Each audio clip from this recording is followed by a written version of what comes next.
this microphone is here for the overhead. That goes to this one. Yeah. So, just a quick explanation on what we did with the questions. We compiled them, and obviously there was some repetition. So, this morning Steve Shalom and I kind of went through them, and we pulled out the repetition and we organized them in some kind of flow that made sense. And slightly edited some just to give some segue to others and whatnot.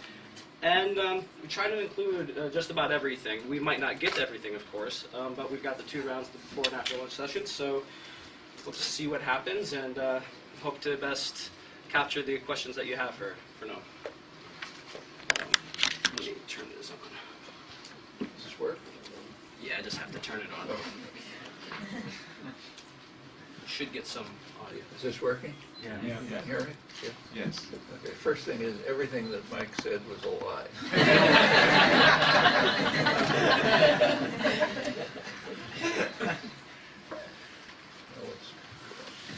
Kind of cleared the floor. So, to begin with, can you hear me okay? Is this Yes. fine? Okay. To begin with, what is the left? What kind of language can we use to describe our movement and positions that actually mean something to us and others? The left is the movement that's in favor of all decent things. Freedom, justice. I've got, he's got. Can't hear? Well, you know, it's always the case now. I can turn you up a little bit too. Why don't I hold it? Okay, if you want. Here we go. Okay. Sorry, I kind of been talking just back from a couple of long trips and I totally lost my voice. So what's the left? We, of course, have to define it for ourselves, but traditionally it's the movement that's been in favor of more freedom, more justice, more equality, more participation, more control of our own lives, peace, in fact, all decent things. That's the left. How can you present it to people? Honestly. Just take issues, there's no point formulating abstractions. Anybody can say those words. Hitler can say them. What you have to show is you mean them by the particular way in which you apply them to the problems that people face and have. But the drive to pursue those objectives, I think that's what's always animated the left. Nothing very profound about it. So switching to more some current events, the change that many voters hoped for would come in this country when Barack Obama was elected has yet to happen. What went wrong? What went wrong was the hope. There was never any reason for it. And you can't blame him.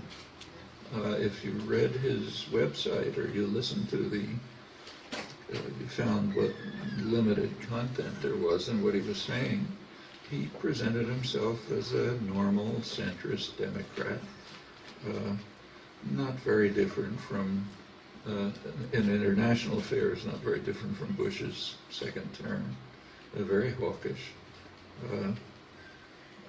There was just nothing there.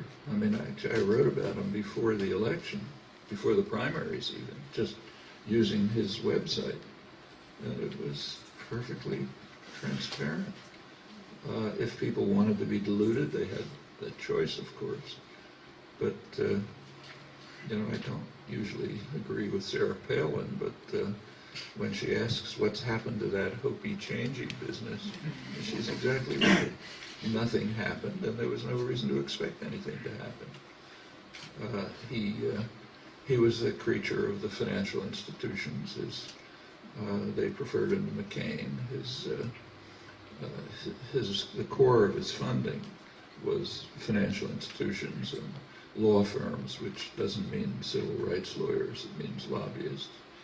And they expected to be paid back. That's the way American politics works. And they were paid back. with a huge bailout. They're richer and better off than before. And there's very little in it to be surprising. So the question is, what do you do? I mean, this happened before. There was, history doesn't repeat exactly, but analogy is close enough to pay some attention to. If you go back to 1960, John F. Kennedy was elected with similar illusions. A lot of glitz, a lot of glamour, Camelot this, and so on and so forth. And it did elicit a lot of enthusiasm among young people who thought, okay, the world's going to change after these stodgy, terrible Eisenhower years. Well, it didn't take long for Kennedy to, for the illusions to be shed by Kennedy's actions. And what was interesting was how people reacted. They didn't react by saying, okay, we give up, the illusions are gone. They reacted by deep engagement in activism. And that led to the activism of the 60s, which had plenty of outgrowths like this, for example, and many others. And I think the serious question now is how people who were misleadingly, who were misled by the illusions created around the Obama presidency, how they'll react. Two choices: react by saying, well, no hope, let's give up, we'll go to our private lives, or saying, okay, we were misled, now we're going to really pursue the illusions that were shattered, but that were the right ones. And you can have another period of activism and significant change. But I think that's really in the hands of the people who believe who were caught up in the wave of enthusiasm. Mistakenly, but you can make mistakes and you can look back and say, how do we go on from here? Do you have any strategic advice on how No. the... Or tactical advice. on how the left can better organize the legitimate popular grievances the right so successfully preys upon? There are things that can be done. I mean, it depends who you are and where you are. Like, I'm not going to organize steel workers. I'm not a steel worker. But in our own communities, we can do a lot of things. They range from it's across the board. You just take, say, health reform, where it's a very serious issue. Let's start with the deficit. We're supposed to be, the propaganda today is we've got this hideous deficit, we have to concentrate attention on getting rid of it, everything else has to go. Well, first of all, it doesn't make a lot of sense economically. In a recession, you want to have a deficit. You want to have a stimulus. That's how you grow your way out of economic recession. 17 million unemployed, and you get back to economic growth and you overcome the deficit. But putting that aside, what's the deficit? Well, if you listen to NPR, the deficit is Social Security and Medicare. But that's only because the rich and privileged have been trying for years to destroy them. Social Security isn't in any kind of trouble. Medicare is in trouble because it's linked to the privatized health system, which is in serious trouble. Take a look at the deficit. About half of it is military spending, which is going up under Obama. In fact, it's reaching new heights, and it's and nobody's talking about cutting that. So when people talk about cutting the deficit, you know right away they're not serious. The other half is pretty much medical costs. Maybe not right now, but you project it'll be the growing medical costs in the completely dysfunctional healthcare system are going to overwhelm the federal budget, which is not bad for the Peterson Institute and NPR and the right wing and so on, because they're just as happy to have the benefit systems cut. The rich will still get what they want. We already have a health system that essentially is rationed by wealth, and if it gets even more so, you're not going to get any complaints from wealth and privilege. But here are easy issues that are easy to organize about. It's true, there's a deficit. How serious it is, you could argue about, but it's there. So riding the wave of concern about the deficit, let's look at what it comes from. I mean, do we have to spend as much as the rest of the world combined on military force, technologically far more advanced, hundreds of military bases all over the world?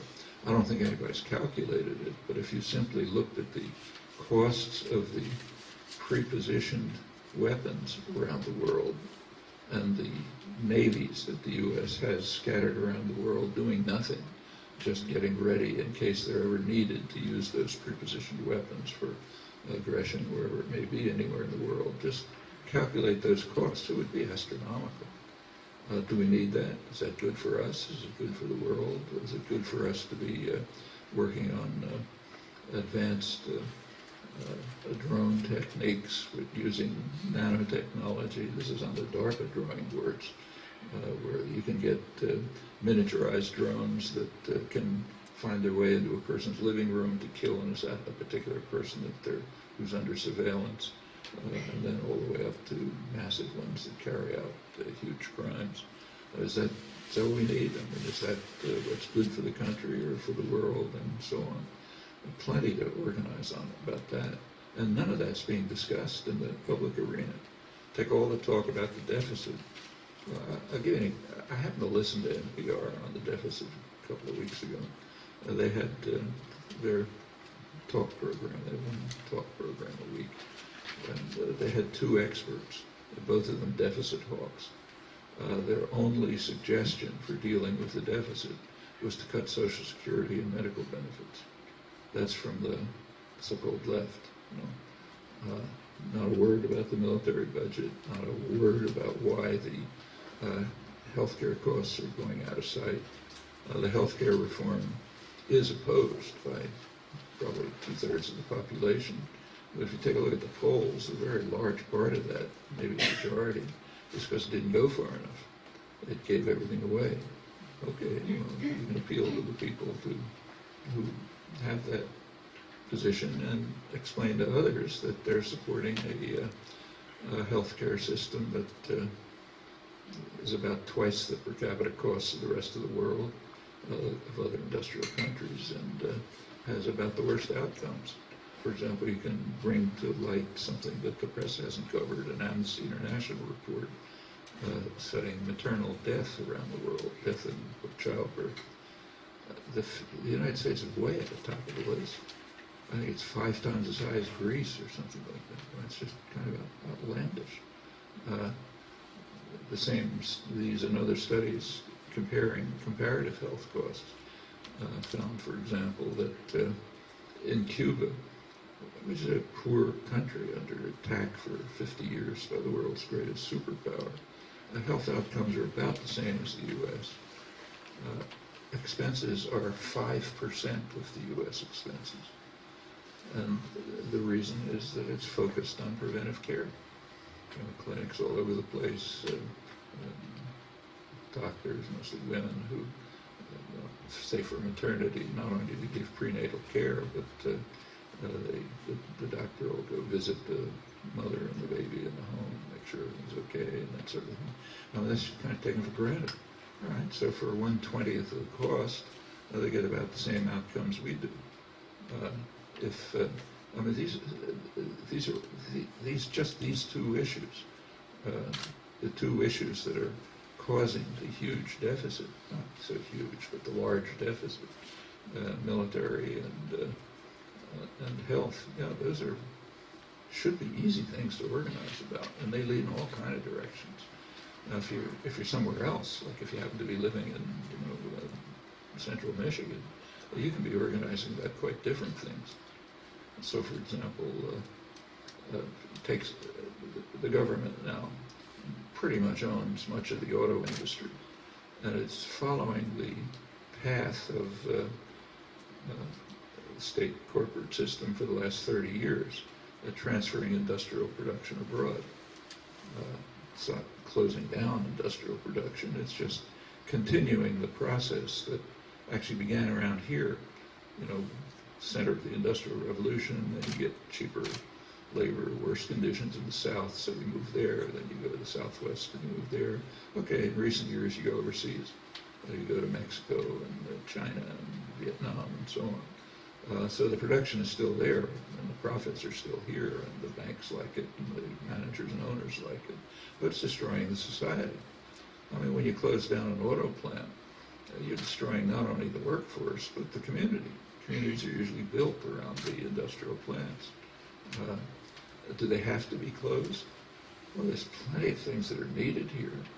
In fact, I've mentioned this a couple of times, maybe you've heard me say it, that at the same time that Obama is closing down GM plants, he sent his Secretary of Transportation, Roy LaHood, to Europe to get contracts using federal stimulus money, taxpayer money, get contracts with mainly Spanish, but also other industrial firms in Europe to build high-speed rail transport, which we badly need here, and which could be produced in those closed-down plants. I mean, yesterday I came back from talks in New York, and I took the train, the fancy train, the Acela, hyper expensive one.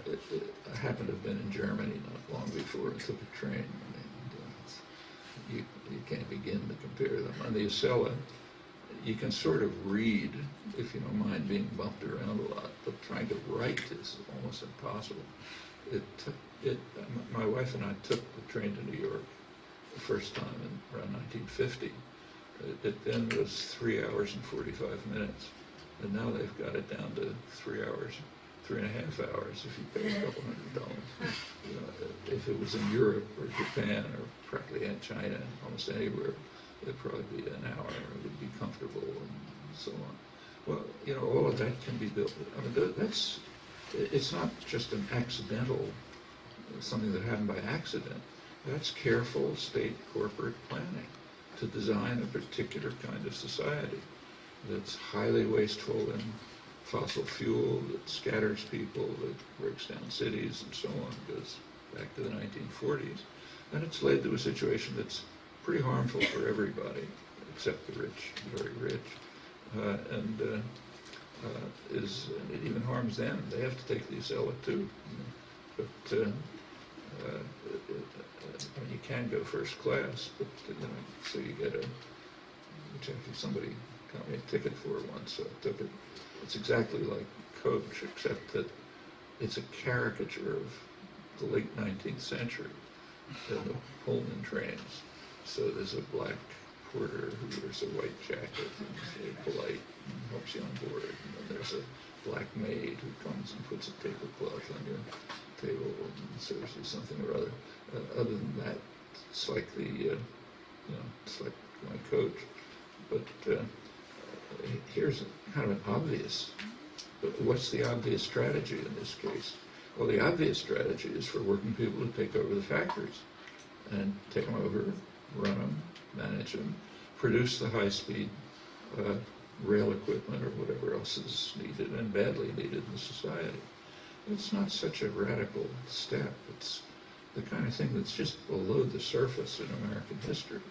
And for example, you go back to the 1930s, the major New Deal reforms were instituted when the business classes really got frightened. And they got frightened by sit-down strikes. Sit-down strikes are just one thought away from taking over the factory and running it yourself and kicking out the bosses, and that was scary. So changes came. Pretty much like what's happening in China now. In China, working conditions are utterly miserable, and wages have been declining relative to GDP for the last couple of years. There's now a wave of strikes, as you've been reading on the front pages, in the foreign-owned plants. Most of the high technology and advanced production in China is foreign-owned. China itself is mostly an assembly plant, but the strikes and the first of all, a lot of suicides in the plants, and then it led to strikes, and now the Taiwanese and Japanese owners are being compelled to improve working conditions and wages. And if it goes beyond that, to take over the plants, then it really gets scary, and you get large-scale measures like the New Deal measures. Well, all of that is possible strategy. In fact, even tactics. Not for me, like I'm not working in Detroit, but for people who are in any similar, it could be a Starbucks store. Anyone who's in that environment, there are plenty of things you can do. And for the rest of us, those people like me say, there's these large-scale issues. And there are even bigger ones than that. I mean, we are, after all, facing two crises which literally have to do with survival of the species. One of them is nuclear weapons. It's a problem that's getting worse. Another has to do with destruction of the environment, which is very serious, and it's going to get a lot worse. There's plenty to do about that. And there's plenty of organizing possibilities. So just keep to the front pages. It always gives you opportunities. Well, right now there's a lot of concern about BP and the Gulf. Well, there's a number of things to say about that. One thing is that bad as this catastrophe is, it's not so substantial by global standards. I mean, what goes on in the Niger Delta, Nigeria, is incomparably worse. It's been going on for decades. Oil companies just destroying the place. Huge oil spills. But there are black people who are getting killed. So, who cares? Doesn't even make the newspapers. In fact, what's going on in Ecuador, in Amazonia, is worse than this, with the oil spills that are destroying parts of the Amazon and the indigenous communities. I mean, now it's hit here to the wealthy people, so of course it makes the front pages. But that gives an opening for lots of discussions. And what's happening right here is in substantial part traceable to the collapse of the regulatory apparatus under the neoliberal fanaticism of the last generation, which is pretty much the same as what led to the financial crises.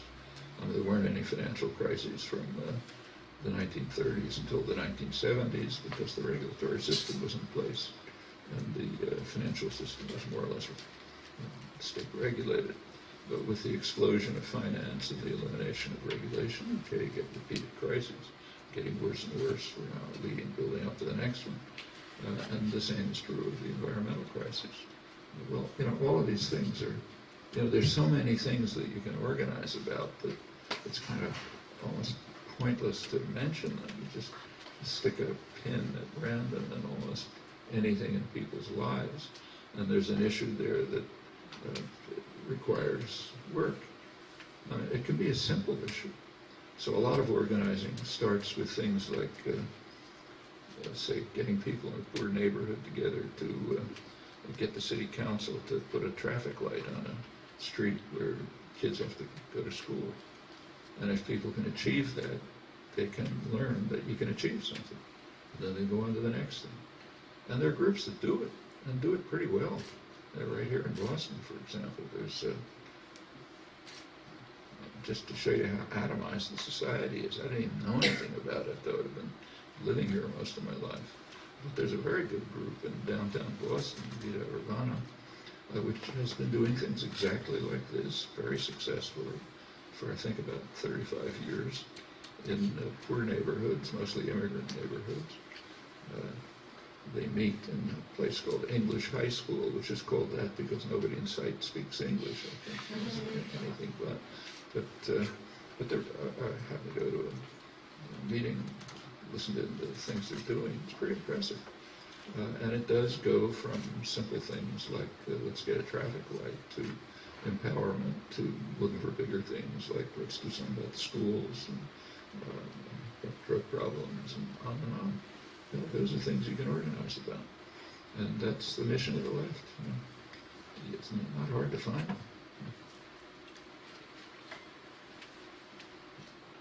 considering the general exploitation of homophobia by the right, how can we as activists, leftists, or generally conscious citizens advocate for lesbian, gay, bi, and transsexual queer people in America and abroad? Just the way it's been done for a couple of decades now, pretty successfully. There are some pretty striking changes in the last years. We should pay attention to them. So take, not just in the United States, but worldwide. I'll take a dramatic case. One of the greatest mathematicians of the 20th century, Alan Turing, who's famous for having developed a lot of the mathematical theories that led to modern computation and so on. He also happened to be one of the people who saved England during the Second World War. He was in the lead and among the mathematicians who cracked the German codes. So he's a major figure in England. He was murdered by Britain in the early 1950s. He was homosexual. They regarded it as a disease, and he was subjected to some curious kind of treatment which killed him. I mean, that kind of thing doesn't happen anymore. Okay, that's pretty significant. And how did it happen? Well, we all know how, by education, by organizing, by activism. It has to be done in a way which doesn't frighten people and appeal to their word, sort of elicit their worst emotions and reaction. So you don't want to kind of brazenly flaunt in front of people your attacks on their values. You have to help them come to understand that their values include tolerance and acceptance. And it's hard work, no special strategy that I've ever heard of. You just keep at it, and it makes changes. It's very substantial changes all through a large part of the world, right in our own lifetimes. What forms of resistance can help us stop the racism and anti-immigrant sentiment that seems to be growing? Well, first of all, you have to understand it. I mean, the people the anti-immigrant sentiment is extraordinary. Just take a look at the elections yesterday in Europe. In Holland, which has been a very tolerant society for hundreds of years. Back in the 17th century, people from France and England were fleeing to Holland because they had some sort of freedom there. In Holland, there was a very high vote for an extreme right-wing anti-immigrant racist, anti-Muslim racist, who's a real neo-Nazi. I mean, among his programs are what he calls, what does he call it? I think a raghead tax or something like that for women who wear veils. You have to pay a rag tax, things like that. A really vile, racist, anti-Muslim sentiment. And he's got a lot of support. In England, just yesterday, the new Conservative government passed a law, or introduced a law that requires that the spouse, an immigrant spouse, can be admitted to England only if he or she speaks English. It's kind of unbelievable in a civilized country. Aside from the idiocy, the place to learn English is in England, not in a second language school in Africa or someplace. But apart from the idiocy, the racism is extreme, and it's very strong here, and kind of understandable. People have the feeling that they, are taking everything away from us. I mean, we work hard. We're Christians. We're white. We've worked hard to achieve what we have, and now they are taking it all away from us. Who are they? Well, they are the illegal immigrants. Just like in, say, Germany in the late 20s and early 30s, the Jews and the Bolsheviks were taking it away from us. So we got to do something about it. It didn't turn out very pretty. But the feelings are genuine, and the feelings have to be dealt with. and have to be dealt with by partly just explaining what the facts are. First of all, why are immigrants coming from Africa to Europe instead of going the other way around? Why are they coming from Mexico and Guatemala instead of people here going there? Actually, people here do go there, namely rich people who buy land in Costa Rica to retire. But apart from that, why is the wave of immigration south to north? Well, people don't understand that, because the sources of that have also harmed them, apart from the fact that they've been involved in criminal acts, which they should also understand. So take, say, the immigration from Mexico and Central America to the United States. What's the source of it? Well, from Central America, the source is Reagan's terrorist wars. Tore the countries to shreds. In some places like the Mayan areas in Guatemala, there was literal genocide in the 1980s. In fact, they're kind of unseen because undocumented aliens kind of keep quiet. They may clean your homes and cut your lawns and do the construction work and so on, but they try to keep them visible. But right around Boston, in northeast of Boston and all through Rhode Island, there's a pretty big Mayan community. People who've just fled from the virtual genocide in the Guatemalan highlands that the U.S. was supporting in the 1980s. Well, it's something people should know. It's not just that these people are coming here because they're trying to steal from us. We destroyed their lives. In fact, we slaughtered them. Okay, the remnants are trying to get away from it. Latin America altogether has had a horrible history of repression and violence. Two sources. One is Western imperialism last century. It's mostly us. The other is their own elites, mostly Europeanized white elites, which are vicious and brutal and savage. And between those two kind of hammers, they've been crushed. And the countries are now very poor. If you look at how they're doing a little better now, but a large part of their improvement now is just coming from remittances. In fact, remittances to Latin America are at about the level of they're more than foreign aid, and about the level of foreign direct investment. They survive on that basis. Well, it's again the result of histories of centuries of violence and oppression. Let's turn to Mexico. It's a pretty striking case. You may have, I just read the paper this morning coming down here that yesterday a 15-year-old boy was murdered by a U.S. Border Patrol agent in Mexico. Crossed over into Mexico and killed this 15-year-old kid. And it ended up with the Mexican Army and the U.S. Border Patrol, aiming rifles at each other. Where would the but it's very brutal. Even apart, the people who are coming across. I happen to know somebody, just personally, I won't go into the details, that the woman who's just gave birth to a baby a couple of weeks ago. She, in the last year, she's Mayan, fleeing from the Mayan areas. She crossed the border 8 times in the last year. Most of the period when she was pregnant, never had any prenatal care or anything like that. And she was caught and sent back the 8th time. She finally made it, thanks to the work of very courageous solidarity workers in Arizona, mostly young people who leave bottles of water in the desert. And people kind of get through the 30 miles of desert that they have to go through, which is a murderous experience. If they survive it and aren't caught by the border police, the solidarity activists help them get out of the area and so on. So she made it on her 8th try. It's now okay, just had her baby.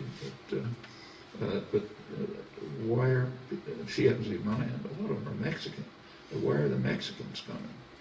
Well, there's something called NAFTA, which was established in 1994 by the liberals. It was rammed through over the opposition of the American public and the Mexicans and the Canadians. The media, there were alternative programs proposed by the labor movement, Congress's Research Bureau, and so on. The media wouldn't even report on this long story. But Clinton managed to ram through the executive version of NAFTA. And if you look at the background, it's pretty clear what it was about. I'll go into that in a minute if you're interested. But the point is that when NAFTA was established, it was understood that it's going to destroy Mexican agriculture and Mexican business.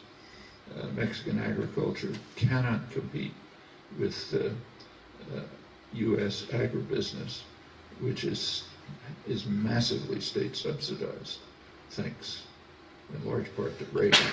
The free market talk was rhetoric, but meanwhile, the huge subsidies to agribusiness. And Mexican corn farmers and so on aren't going to be able to compete with it. So of course, if they're forced to accept imports from highly subsidized U.S. agribusiness, it's going to wipe out the agricultural system. Mexican businesses can't compete with U.S. multinationals, also massively government subsidized, quite apart from scale, which have to get national treatment in Mexico. They have to be treated like Mexican businesses under NAFTA.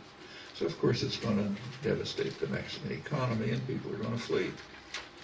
Well, where are they going to flee? Well, they're not going to flee to Guatemala, so they're going to flee to the United States. So what do you do about it? Well, Clinton understood exactly what to do about it. The border between Mexico and the United States had been a pretty open border. It was established, of course, by conquest, and pretty much the same people lived on both sides. So people would cross the border to, visit their cousins or go to a party or something like that. In 1994, the same year NAFTA was passed, Clinton initiated the militarization of the border, Operation Gatekeeper. Why? Well, anybody could see that the impact of NAFTA, which is going to be harmful to American workers too, as it was, is also going to lead to a flow of immigrants. So you got to stop them by force. And then you get yesterday when a border guard kills a kid in Mexico, or the young woman I was talking about who managed somehow to make it 8 times and have a baby here finally. Well, that's the immigrant issue. These are the bases of it. And in fact, the fact of the matter is that immigrants contribute to the American economy. When an immigrant comes in, it leads to economic growth. For one thing, they're treated horribly. They're all over the place. They're doing all the dirty work, a lot of the dirty work in the society, whether it's cleaning homes or cutting lawns or construction work or whatever, and doing it at horrible wages and working conditions. They can't complain about it because, for obvious reasons, they're undocumented, so they're easily exploitable. But they send back remittances, but they also spend money that leads to businesses developing, economic growth, and so on. So their net effect, just from a pure economic point of view, is beneficial to the economy and even to the people who's. And it's not really that they're threatening jobs; they're taking jobs that American workers don't want to take. They don't want to work under those conditions, rightly. But this is a whole mass of issues that can be discussed to deal with the anti-immigrant hysteria, but it has to begin by recognizing that it does have legitimate roots. People feel threatened, seriously threatened. Their way of life is being taken away from them. It's just not being taken away from them by immigrants. It's being taken away from them by Goldman Sachs executives. And they got to understand that. That takes some work. That's what organizing's about. Taking the legitimate grievances that people have, recognizing their legitimacy. The same is true on homophobia. Recognize the legitimacy and come to terms with it. Get people to help people try to understand what the sources and causes are, and what it reveals about themselves, their own internal problems that they ought to face, but also what it reveals about the society in which they live and the propaganda to which they're being subjected. But, that's the work of leftist organizing. But the problem is serious. It's not the United States, it's worldwide. Europe, it happens to be Turks and Muslims and Africans. But in the United States, it's people coming from the wreckage we've created in Latin America. And all of those are things to be seriously confronted sympathetically, but without giving an inch on the real issues.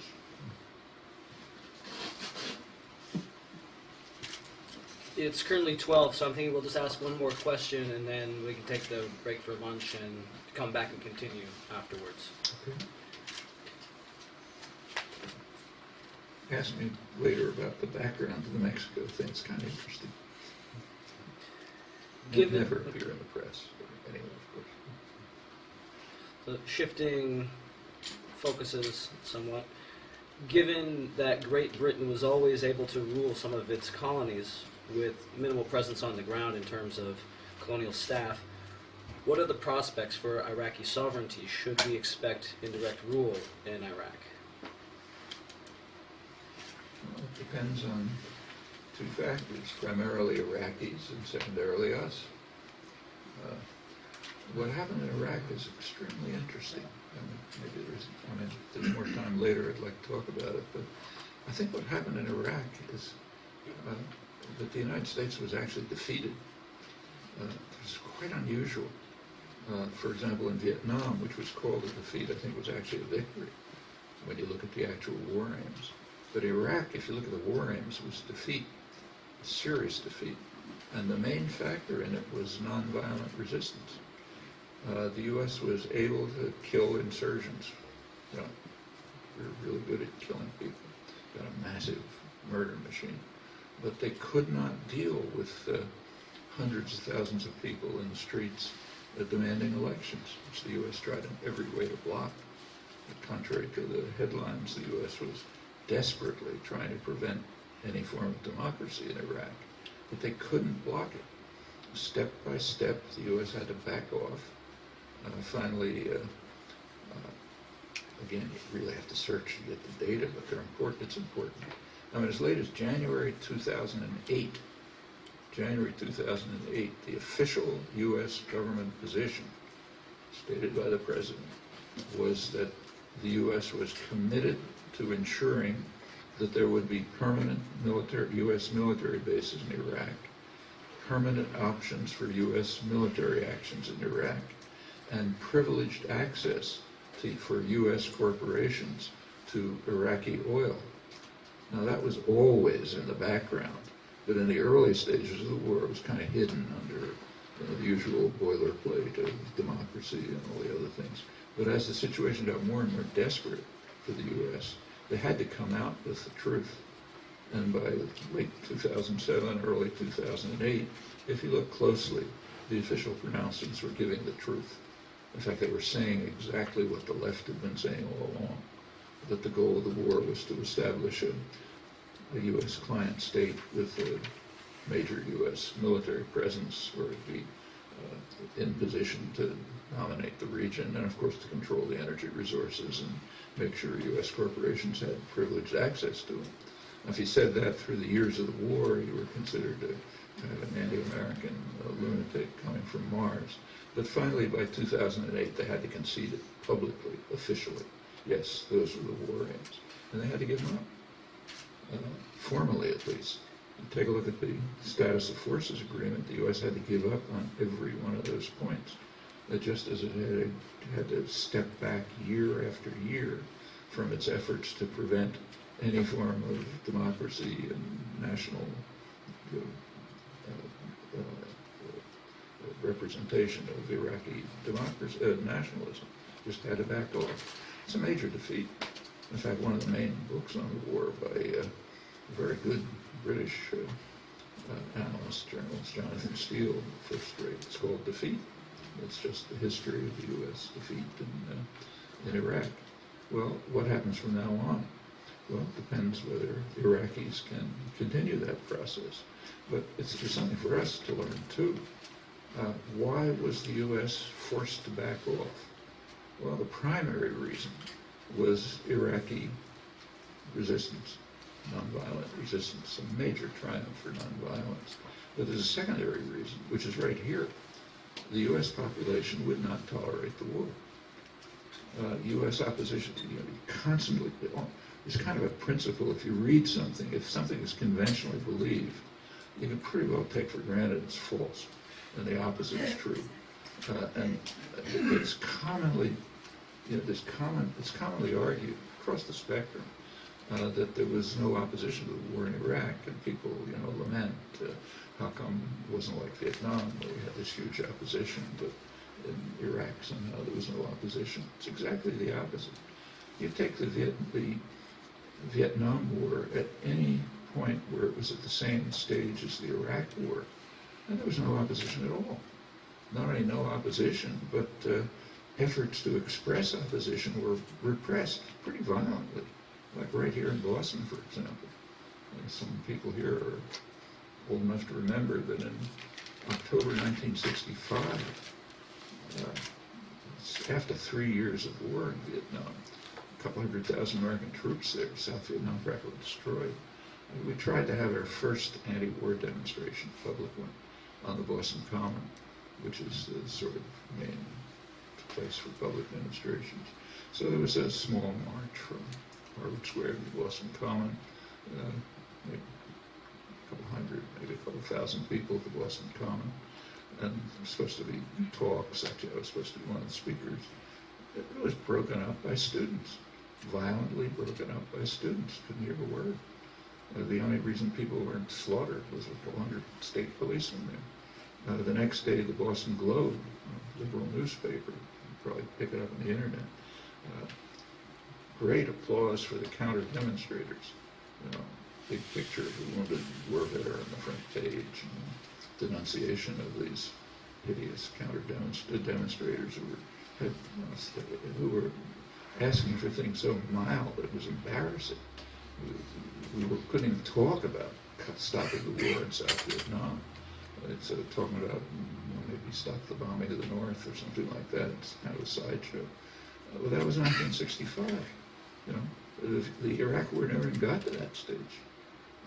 But the effects of the anti-war movement in the 60s, and the expansion of the same popular movements later in many ways, led to a situation where the public simply would not tolerate the measures that were undertaken in South Vietnam. So Kennedy and Johnson had no problem authorizing napalm, B-52 saturation bombing, driving millions of people into concentration camps, whatever they wanted to do, chemical warfare, no protest. They couldn't do that in Iraq. In fact, they never got near it. You can tell it by the casualty figures. The U.S. casualty figures in Iraq are around 4,000. In Vietnam, it was like 60,000. And the troop levels are the same. So they couldn't get anywhere near it, and they were hampered by resistance at home. And a combination of resistance at home and primarily massive resistance in Iraq led to an American defeat. Okay, so back to the question, where does it go from here? Depends how these factors project into the future. We can do something about the ones here. The ones there are their problem. But it's not going to be easy, certainly. Iraq was practically destroyed. It was nothing like Vietnam. It was totally wiped out. But Iraq suffered a very serious blow in every respect. It's left with one effect of the invasion was to elicit sectarian conflicts, which had really not existed in the past. As late as about 2005, Iraqis were saying that there won't ever be sectarian conflicts. We're all intermarried, we live together, and so on and so forth. But when it finally blew up, it got very ugly, as these things do. It's now a rift right through the Middle East. The U.S. war has created major sectarian conflict through Sunni-Shia sectarian conflict through the Middle East, which is threatening to tear the region apart. Those are all big effects. They're problems so serious that they just keep being put off because nobody can dream of how to resolve them, like the state of Kirkuk, which is claimed both by Kurds and Arabs. So they got plenty of problems inside, but maybe they can deal with them somehow. And we can do what we can to prevent the colonial administration from being established, to force the U.S. government to live up to what it's formally agreed to in the Status of Forces Agreement. It's not going to be easy. Obama certainly isn't planning to do it. If you notice that nobody's talking about what's happening to the military bases, so it's pretty hard to find out. There are huge military bases all over the country. I know that they're being taken care of by contractors. The U.S. has sort of farmed out a lot of its military work to private mercenary corporations. And the contractor, I just spoke to a journalist friend of mine who knows the head of the big contracting agency, and he says they're continuing to build the military bases.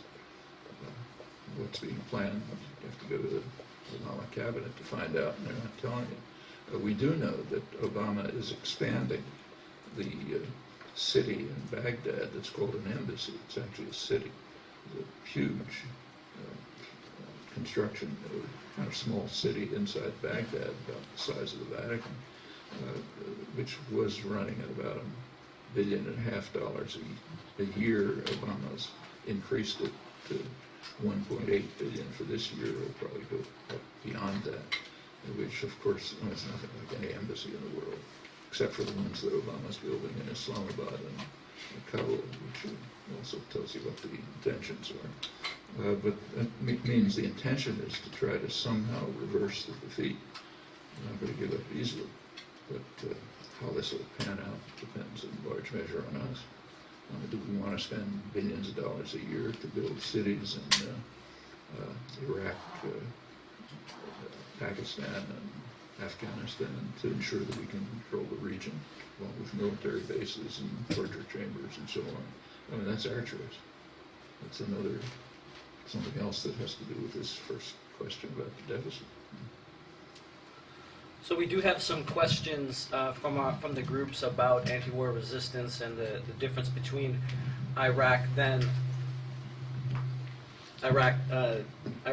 Vietnam in the 60s, anti-war resistance then, and resistance to the occupation of Iraq today, and especially under Obama. So we'll go have lunch. We'll ask these questions when we get back, and we'll pick up right back up where we left off.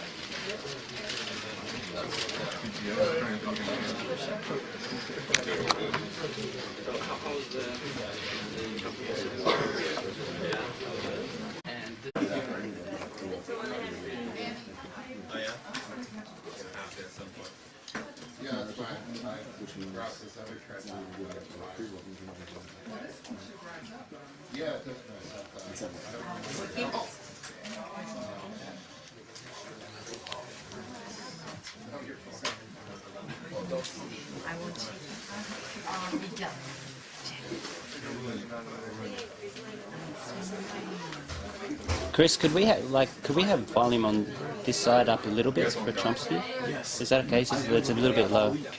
It was fine, but it's just. Would it be okay if we move one of these series kind of? Okay.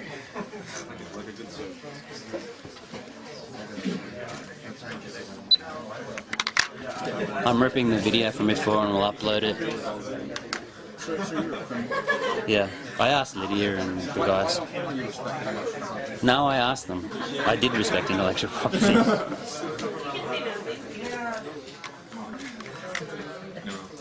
I'll be brave. Oh yeah, I think that was. Thank you. Appreciate it. Is it okay? Yeah, you can smell like the wonderful artificial. If you're the infiltrator, you need to wear the uniform. Is that a 15 inch? Sorry? What's the screen size? Okay.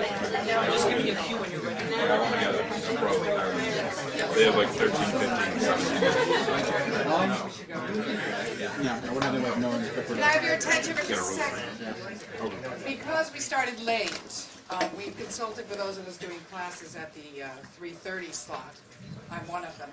And if you don't mind, we will extend this session till 4, and then those sessions will have. We second that. Excuse me, don't interrupt me. So those sessions will be an hour and a half starting at 4. They'll go into the social hour, and you can choose to go to those classes. But if you're going to do something else besides those classes, don't gather at the Z House because it'll interfere with those classes. Don't gather. The dining hall opens at 5:30, etc. We're actually extending this to 3:30, and the other one starts at 4. Right. Implied. Did you want to say something, my sweet one? I second that. I think it's a good idea. All right, so are we clear? Is this okay with you? Because we can always cut it all short, and I'm kidding. Well, the social hour, well, because we're supposed to meet with our project groups at that time. Is it going to be cut short? We've arranged meetings. It's not in the science project group time. It's not? No. I mean, which doesn't mean you won't have one. Check the schedule and see where the classes are at the Z House at that time, and maybe there's a room that you can use. Otherwise, meander over to Swope, because it opens at 5:30. You can meet at those tables forever. One other thing, at dinner, not that it's rock star time, but still, lunch was very good, but there were about 20 men at the table with no. So the rule at dinner is any women who want to sit at the table, if there's any seats left, the guy can sit there, and if there weren't too late. And no faculty at the table. I second that as well.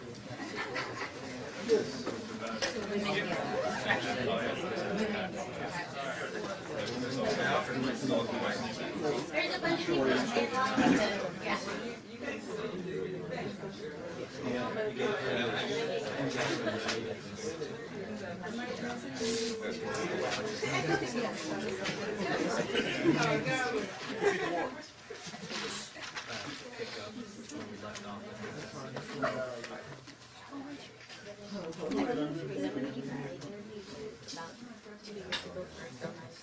I interviewed you at MIT for Oculus Performance Space. People's movements and says you only watch one movie a year, but I finally think I was wondering if you might be interested in watching it sometime. Like get you a copy. Vista. Yeah. It's not about you, but you're in it for a couple.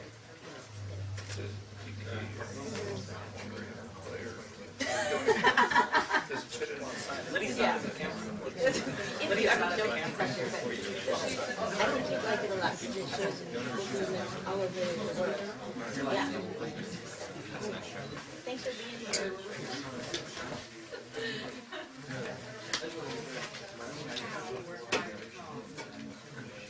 I'd rather bother you now than while you're eating. Actually, we're just trying to get people together to get started, so a little later.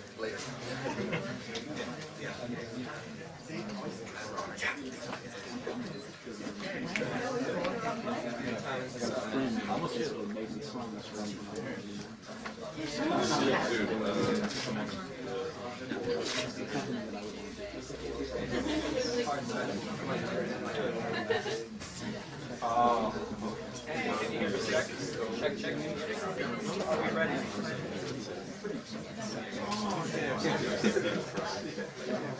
And we're going to get started right away, sir.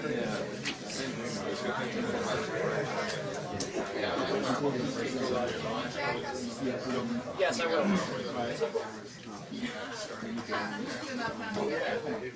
Okay. Give me a thumbs up when you're ready, camera crew.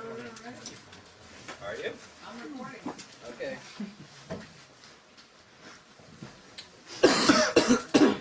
Okay, so here we are with round two. Hope everybody had a good lunch. Good. And there was an announcement earlier about the slight time schedule change. If you didn't hear it because you were outside, ask somebody else at some point after the session and you'll get the update then. So picking back up where we left off with the occupation of Iraq, you often cite the mass protests before the invasion of Iraq as evidence of increasing political consciousness since the 1960s. But while popular resistance increased during the escalation of the Vietnam War, it has declined since March 2003. How do you account for this? Well, first of all, take a look at the history of popular resistance during the Vietnam War, which some of you are old enough to remember. The Vietnam War began in 1950, but it really took off in 1962. It was in 1962 that Kennedy initiated bombing of South Vietnam by the U.S. Air Force. They used South Vietnamese markings, but nobody was, the planes did, but nobody was fooled. It initiated the use of napalm, initiated chemical warfare to destroy crops and ground cover, started some operations against North Vietnam. There were no North Vietnamese anywhere near South Vietnam. And initiated programs which of driving the population into what amounted to concentration camps. They were called strategic hamlets, driving the population into concentration areas where they were surrounded by barbed wire to separate them from the guerrillas who the U.S. government knew that they were supporting. Very similar to what's happening in Afghanistan now. But that was 1962. You could learn about it. I mean, I learned about it by just happening to, for example, if you read the New York Times, if you got to page 27 or something, you could find a small item that reported some of these things casually because it was of no significance. And it continued, the war continued until by 1965, there was one, the leading specialist, most highly respected by the U.S. government, civilian specialist, was Bernard Fall. He's a French military historian and Vietnam specialist. So, for example, in Robert McNamara's memoirs, he's the only non-government person mentioned. He was so highly respected. And he was very good. He was very hawkish. But he cared about the Vietnamese, which sort of made him look as if he was on the left. By 1965, he described, I don't remember his exact words, but he said that South Vietnam is just simply being devastated by this enormous U.S. assault. And that's when troops started pouring in. 1965 is also when the U.S. expanded the war to the north. The goal was to try to pressure the North Vietnamese to call off the South Vietnamese resistance. There was no big secret about we now know a lot because a ton of materials come out in the Pentagon Papers and declassified materials, and it more or less adds a lot of depth and complexity to what all of us could surmise at the time, even from the leaks that were coming along, so no great surprises. But it turns out that the U.S. understood very well that they were fighting the population, that the client government they introduced had essentially no support, and that they just had to fight a military war because that's our comparative advantage. There was no protest. I mean, virtually none. I can remember in as late as 1964, when I was trying to give talks on the Vietnam War, if we were doing it at a college, say at MIT where I was, we'd have to put together about 6 topics. Venezuela, where there was a guerrilla war going on, the Middle East, 5 other topics, and put Vietnam in there somewhere.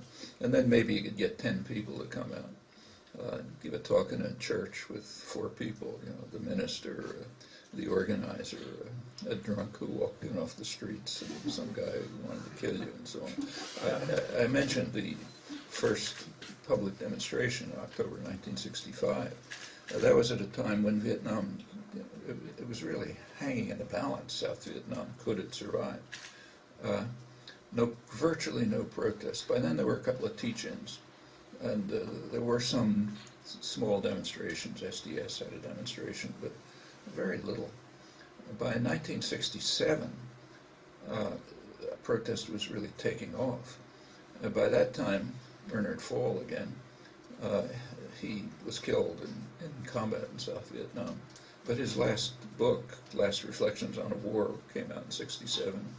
And in it he says that he thinks it's doubtful that Vietnam will survive as a cultural and historical entity after the massive attack of the most extraordinary military machine that has ever been unleashed against a territory this size.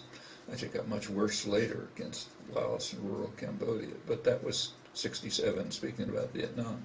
Okay, at that point you began to get protests. So, by then there were over 500,000 American troops in South Vietnam. The U.S. was extensively bombing the north. It had expanded the war to Laos, beginning to Cambodia, and Fall's account of South Vietnam was quite accurate. So yeah, you started to get protests. And among elites, there was never any protest, literally. I mean, so for example, I just a couple of days ago happened to read, there's a journal called Diplomatic History, which is one of the main scholarly journals. And among the scholarly journals, it's by far the most serious, but also the most open. It's the one where you can actually get some critical commentary. It's not just regurgitating state propaganda. And some really serious people there, good, serious scholars. So they happen to have an issue devoted to Vietnam. And it's pretty interesting to read. It tells you a lot about the intellectual culture, the kind of dovish intellectual culture. Almost all the people there would call themselves opponents of the war.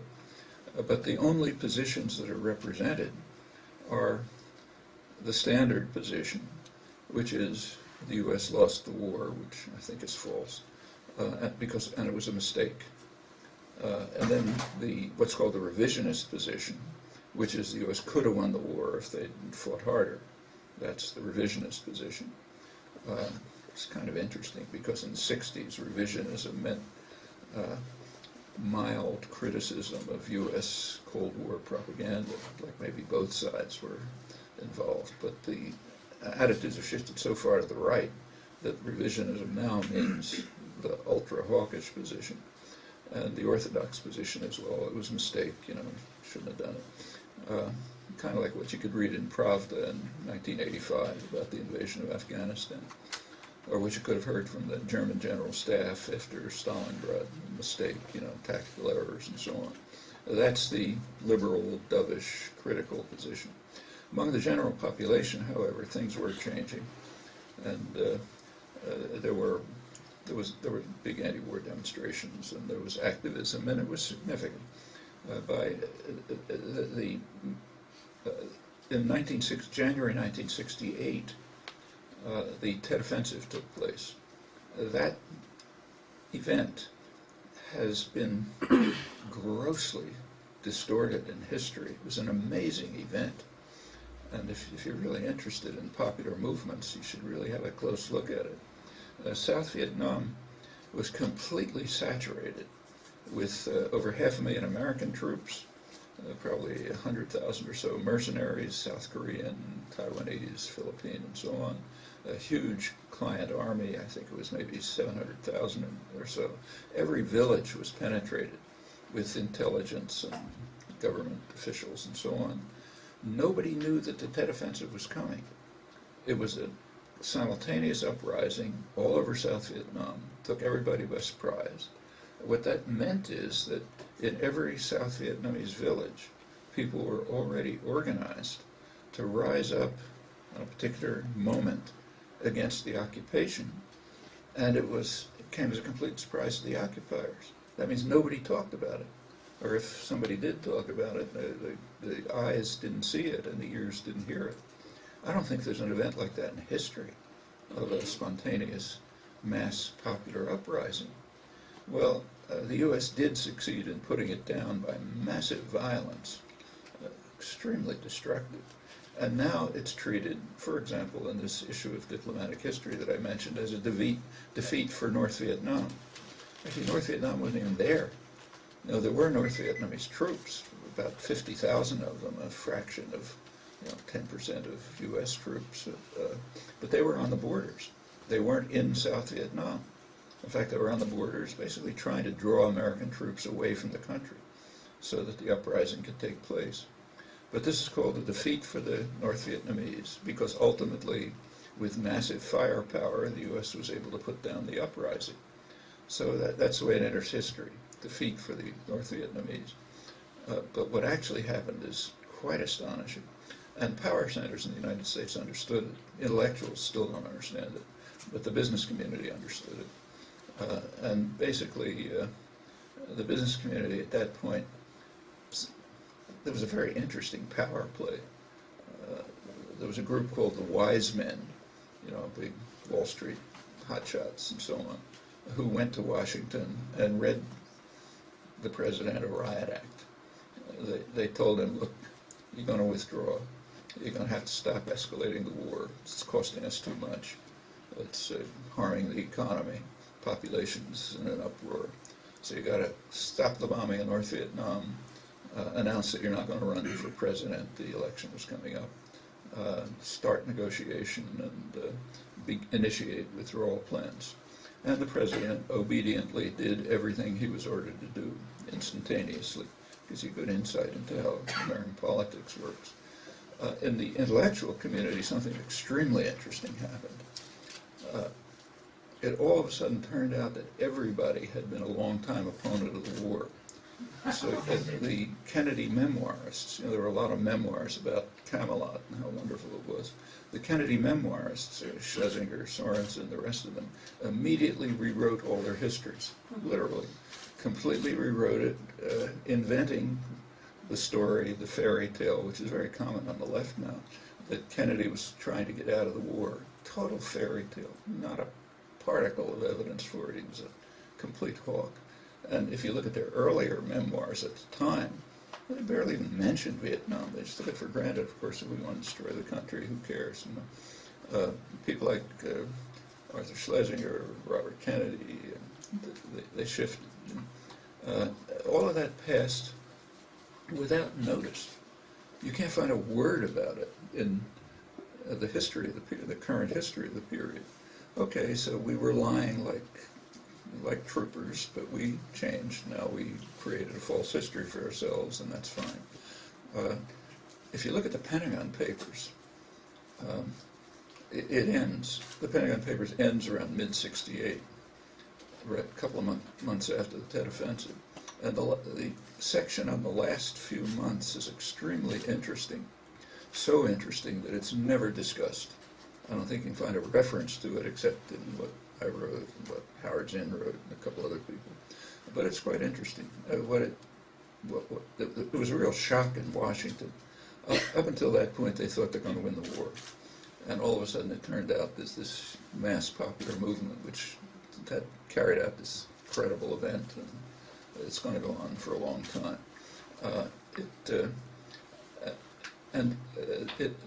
Johnson, the president, wanted to send a couple 100,000 more troops to Vietnam after the Tet Offensive. The military didn't want to. Joint Chiefs were opposed for an interesting reason. They said if we send more troops, we're going to have a civil war in the United States. We're going to need those troops for civil disorder control because there'll be an uprising by young people, by women, by minorities, and so on, and we're going to need the army to put it down. So we don't want to send any more troops. Johnson didn't send any more troops, partly that, partly the business world telling him it's over. Those are all, in fact, why did the business world think there was an economic crisis? That's interesting too. One of the real achievements of the anti-war movement, which you never find in the histories, and there are lots of scholarly books now about the anti-war movement, but they never mention its major achievement. because it's kind of ideologically impossible to incorporate into your version of the world. What the anti-war movement did was create enough disorder and opposition so that the government could never declare a national mobilization. Now, if you declare a national mobilization, first of all, it's extremely efficient for the economy. Like during the Second World War, when there was a national mobilization, the U.S. had its fastest growth in economic history. I mean, industrial production quadrupled. People were dedicated to the war effort, you know, Rosie the Riveter and all that kind of business, which was real. People were really dedicated to the war effort, and it was, for the economy, fantastic. It pulled the country out of depression, set the basis for post-war growth. Of course, it won the war, huge war. But Johnson couldn't do it. There was too much discontent. So they could never call a national mobilization. They had to fight what's called a guns and butter war. So you pour money into the military, but you've got to keep the population satisfied. So that's the butter side. And that is inefficient, economically inefficient. It harms the economy. It led to stagflation, a combination of stagnation of growth and inflation, which was harming the economy. And that's what the business community understood would get much worse if they tried to escalate the war or even to continue it. So that's a major effect of the anti-war movement, but which only took off around 67, you know, shortly before this, you know, literally months before the Tet Offensive. Well, then it goes on. I won't go through the rest of the history, but it's pretty much the same. So those were the, and then it left a lasting impact on the country. So anti-war feelings just developed and grew along with a lot of other changes. I mean, the major effect of the 60s wasn't really felt then. So the major popular movements, like, say, the feminist movement, which had a huge impact on the country, probably more than anything else, but that's really from the 70s. I mean, it was started in the 60s, you know, there are bits and pieces of it, but kind of really took off in the 70s. There was no environmental, barely any environmental movement in the 60s. It started around 1970, Earth Day, and so on. And the same is true of the anti-nuclear movement, 80s, and so on. It all comes later, solidarity movements of the 1980s. But it had its roots in the activism in the 60s, and it kept expanding.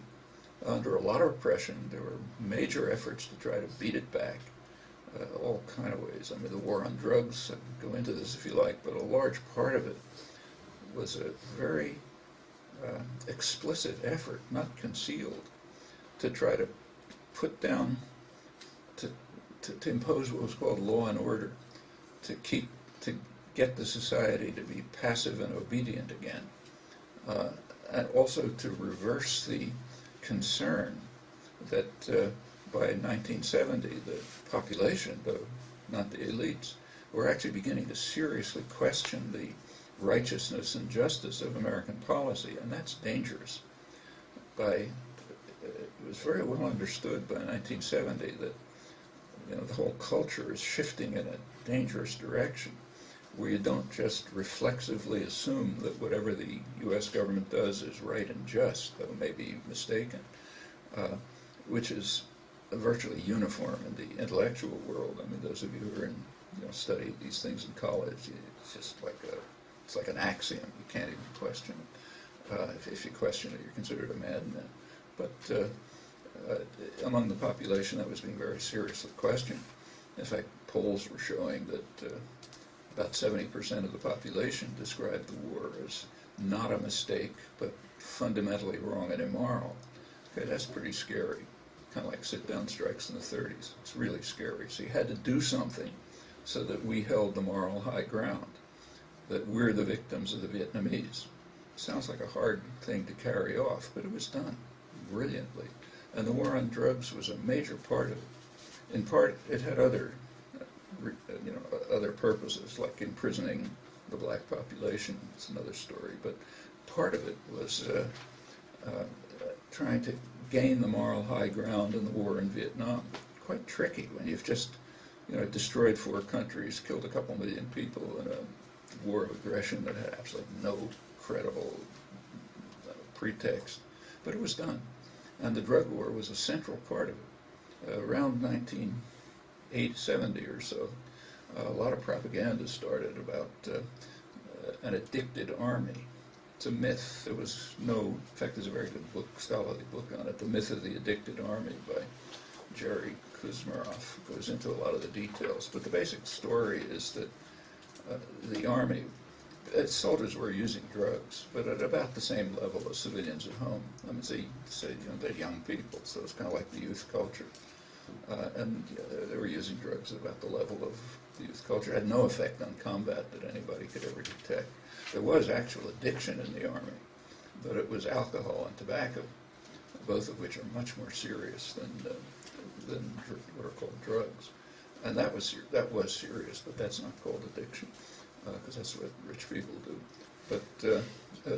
But a myth was created about an addicted army, and that was contrived, reconstructed as an effort by the evil communists to attack us. They were addicting our army to try to turn our army into a collection of junkies who'd come home and, riots in the streets and destroy the country and so on. And that was extremely effective.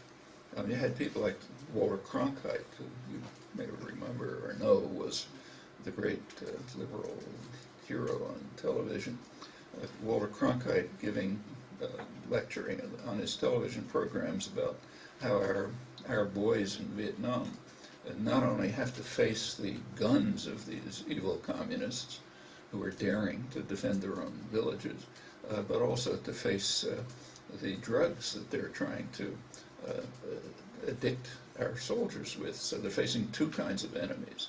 So we're really the victims of the Vietnamese who are attacking us with not only their guns, but even their drugs. And so the idea that the Vietnamese are attacking us with their guns was deeply rooted. You go back to the Camelot days, Kennedy. It's exactly what they said.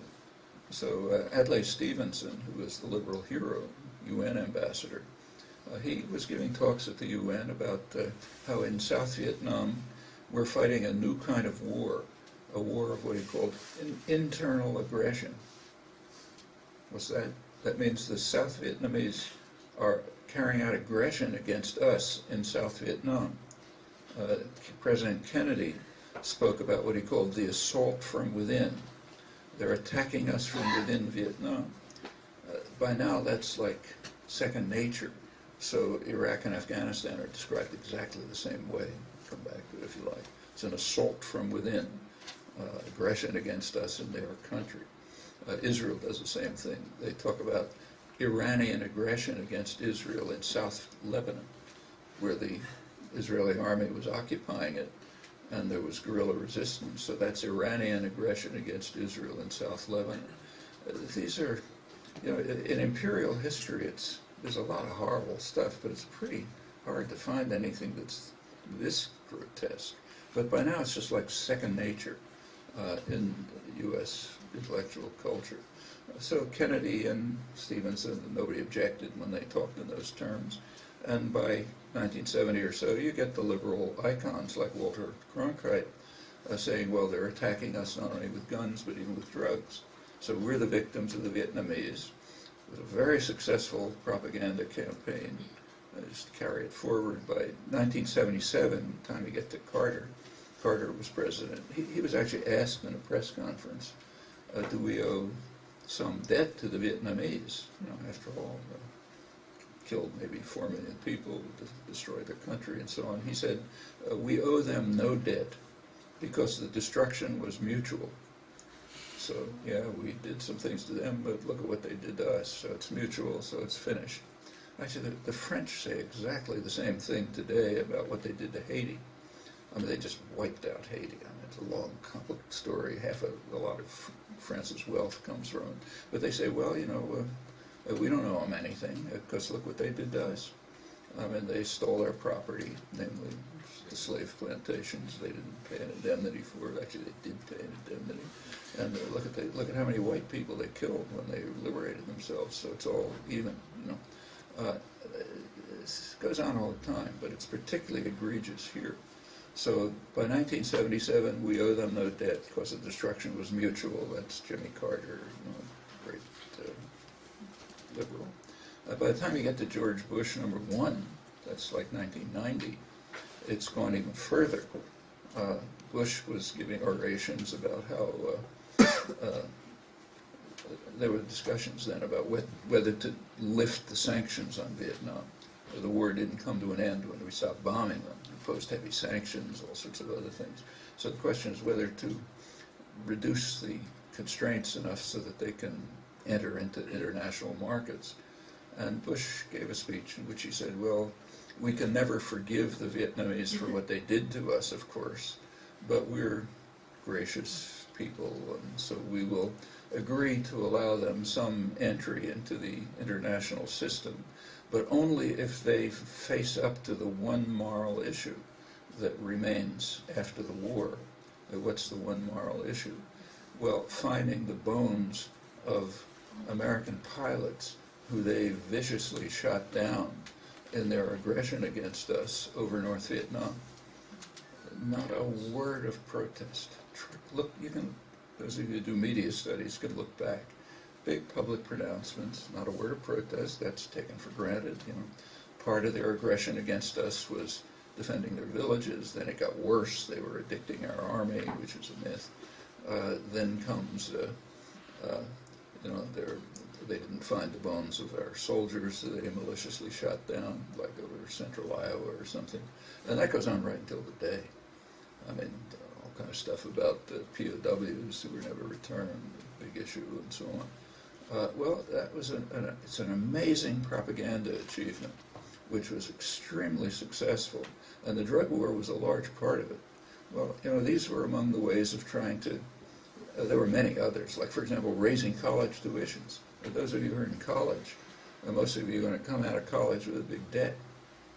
Why? Is it for economic reasons? It's not for economic reasons. You take a poor country like Mexico, in fact, most countries, education is free. You know, public education is free, or practically free. In the United States, a super rich country, education is extremely expensive, even at public universities. And the idea is to impose a heavy debt so that you're trapped.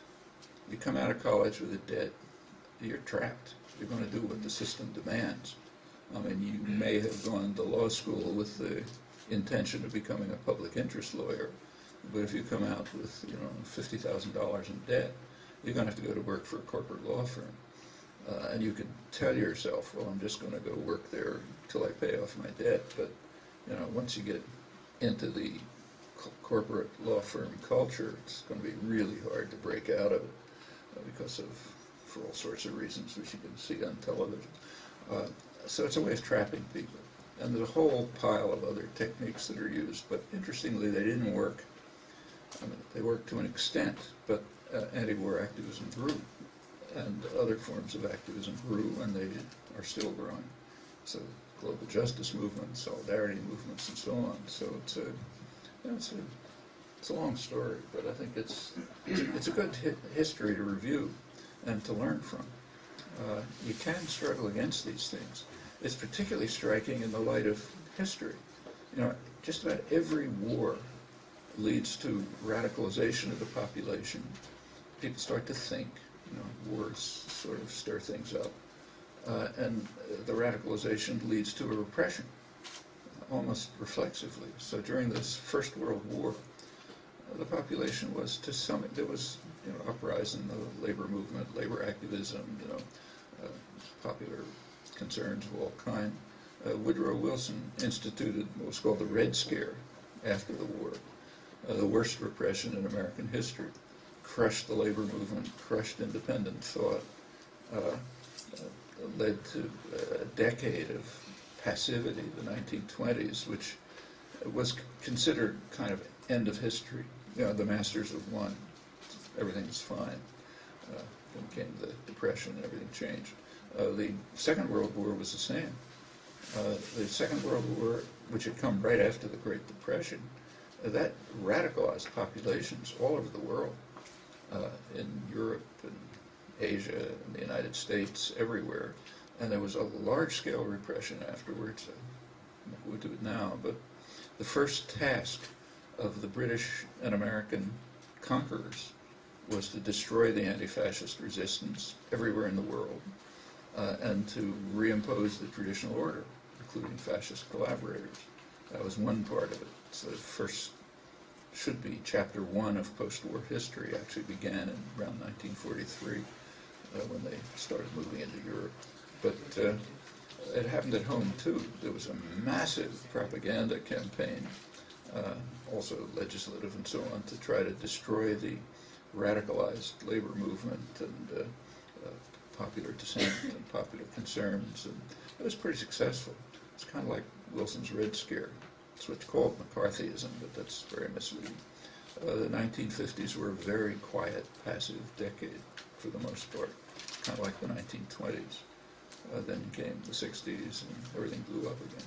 Well, after the Vietnam War led to the same kind of rethinking concerns, activism, radicalization, and there was the expected repression, which we're still living with. You know, it's still going on, but it was much less effective. It didn't have the same dampening effect as the traditional ones have had. And I think both the activism and the repression are still underway. We're right in the middle of that struggle. You know. So I think that's, roughly speaking, the history of it. Getting back to the Iraq War, by the time the Iraq War is the first time in imperial history that there was, in hundreds of years, there was massive protest before the war officially began. We actually now know from leaked information that the war had already been underway for about a year, but we didn't know at the time.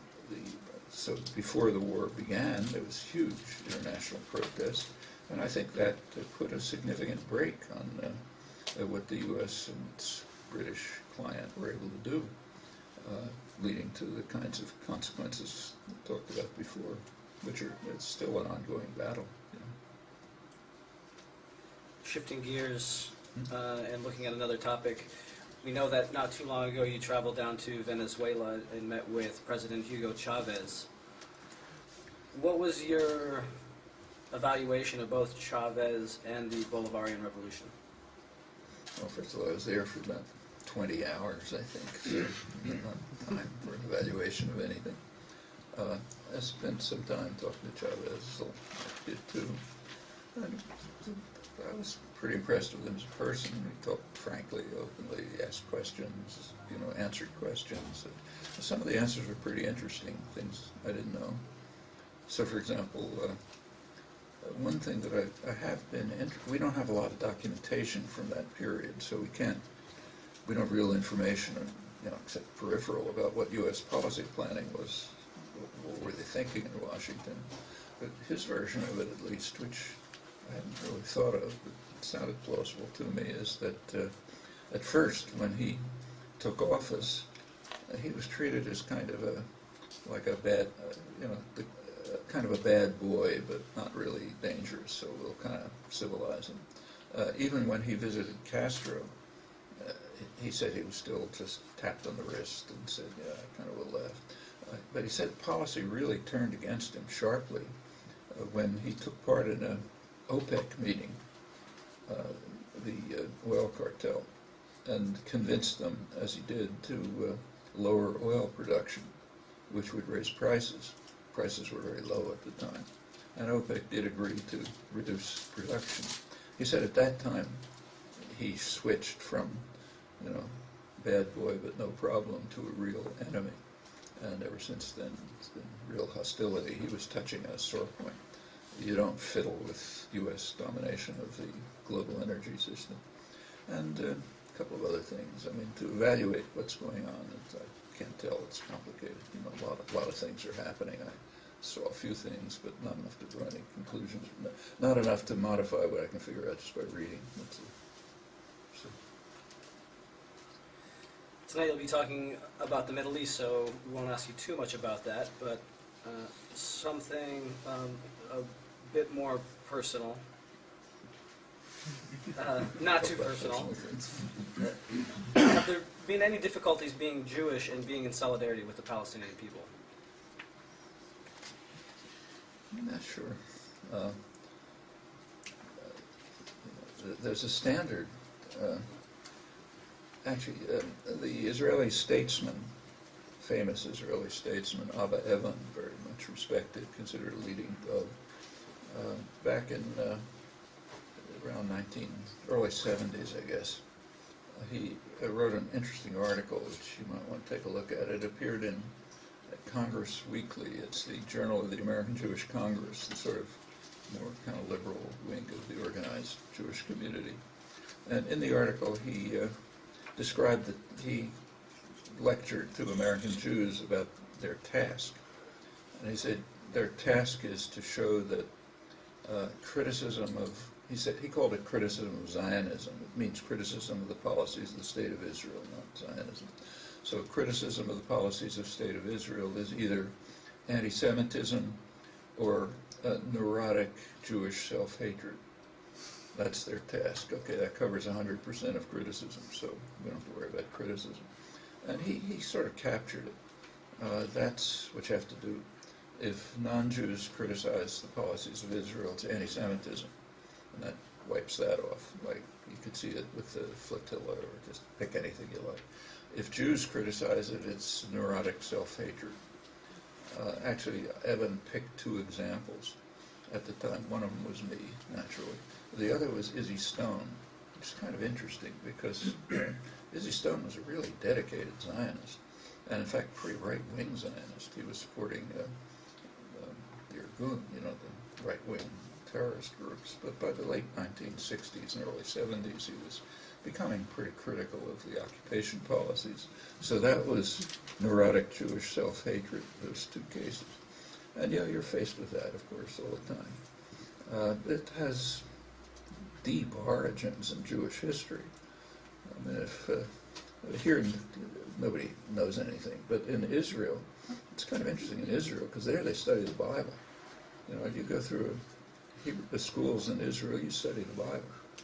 Maybe you forget everything, like when we study American history, you forget everything, but at least they study it. And if you study the Bible, you know that this idea has biblical origins.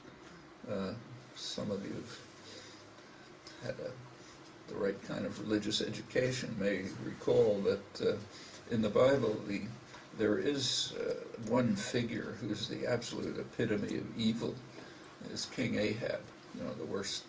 Ahab and Jezebel, you remember that stuff. So King Ahab was the ultimate evil king. And at one point, Ahab called to him the prophet Elijah, and Elijah came. And Ahab condemned him, as a phrase translates, as a hater of Israel. Okay, that's the origin of the conception of neurotic Jewish self-hatred, and in fact it's the origin of the conception of anti-Americanism. Ahab, why was Elijah a hater of Israel? Because he was condemning the acts of the evil king. Elijah, like the other prophets, was what we would call a dissident intellectual. He was criticizing state policy, he was giving geopolitical analysis, he was calling for, bringing in moral values, concern for widows and orphans and that sort of thing, what we would call a dissident intellectual, critical intellectual. And of course the prophets were treated very badly, but that's driven into the desert, imprisoned, denounced and so on, but that's normal. That's the way critical intellectuals are treated in every society. So anyway, Elijah was a hater of Israel, and you can understand Ahab's point. He was a pure totalitarian, naturally, he's the king. And if you criticize the king, you're criticizing Israel, because to a pure totalitarian, the state is identified with the country, the society, the culture, the people. It's all the state. That's pure totalitarianism. So if you criticize the state and its policies, you're criticizing the country and the culture and so on. So that's actually, if you think about the concept of anti-Americanism, which you hear all the time, it's the same thing. It's pure totalitarianism. You criticize the acts of the state, you're anti-American. Pure totalitarianism. In fact, the only countries where this concept is even used, I think, are in the United States and in real totalitarian states. So like in the old Soviet Union, if you criticized the state, you were anti-Soviet. In the Brazilian military dictatorship, if you criticized the dictatorship, you were anti-Brazilian. In the United States, if you criticize state policy, you're anti-American. And the U.S. propaganda, the U.S. power are so enormous that in Europe, which is very subservient to the United States culturally, they don't like to admit it. They think they're very independent. But they basically kind of reflexively adopt U.S. attitudes. They also use the concept anti-American, not recognizing that they're just demonstrating that they're pure totalitarians. Well, that's straight back to biblical origins. And yeah, and that's Evan's lecture to Americans and American Jews. And sure, you get that all the time. So Jewish self-hatred, yeah, it just comes. It comes with a turf. It's nothing to be upset about. Yeah, it's what's going to happen. And it's not just on this issue. I mean, you take any issue that in the United States, support for Israel is kind of reflexive. But if you go to, say, England, where support for Israel is strong, but not as reflexive as here, they have their own analogs. You go to England and you try to criticize the holiness of the U.S.-British bombing of Serbia, which is kind of like a religious doctrine there, you get the same thing. You're supporting terror, you're anti-American, and so on and so forth.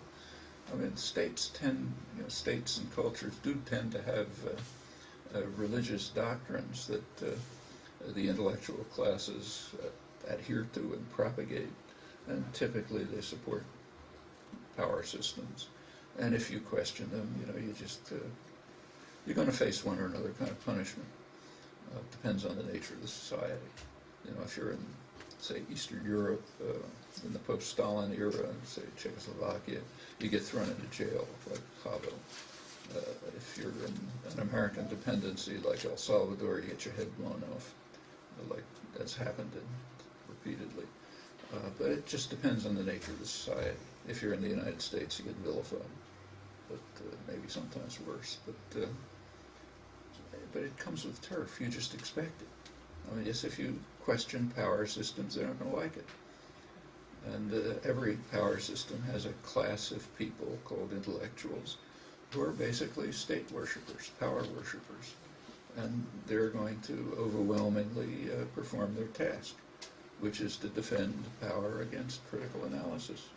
If they can't do it by argument and evidence, they'll do it by slander and vilification, and if you happen to be in El Salvador, blowing your brains out. It's just, you can't get upset about it. If it didn't happen, it would be a miracle.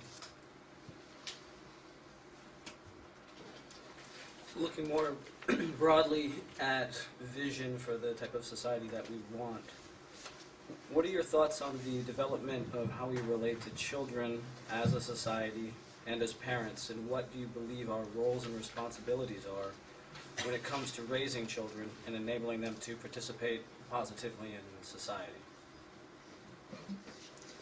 You answered it.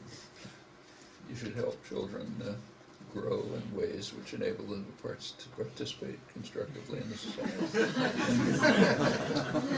And there are a lot of ways to do that. And so, for example, children do require a certain level of discipline. So, just my personal experience, once I had 3 kids, and once I slapped one of my kids on the hand. She cried. She had put her hand, we have an electric stove.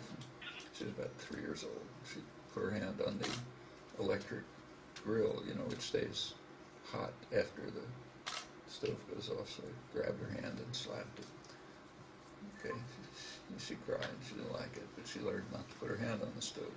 Well, I don't think it was a terrible thing to do, but there are points at which you have to impose limits for the safety of the child. But for the most part, children should just be encouraged to explore the world and use their natural creative instincts, give them every opportunity to do it. just things that just come natural to any sensible parent. You can construct some fancy rhetoric about it, and it's sometimes done, but I think it's pretty simple-minded, like most things that have to do with human affairs. I mean, in human affairs, either we don't understand it because it's too complex, or it's so simple we can describe it simply. Again, intellectuals have a task of making it look complicated, but it's very hard to see much justification for the complication. It's almost, it's a little bit of an exaggeration, but it's pretty close to true that either we don't understand it because it's way too complex, or else we sort of understand it and we can put it in simple terms, and we all sort of know it as soon as we think about it. So I don't think there's anything profound to say about respect for children and helping them develop and grow.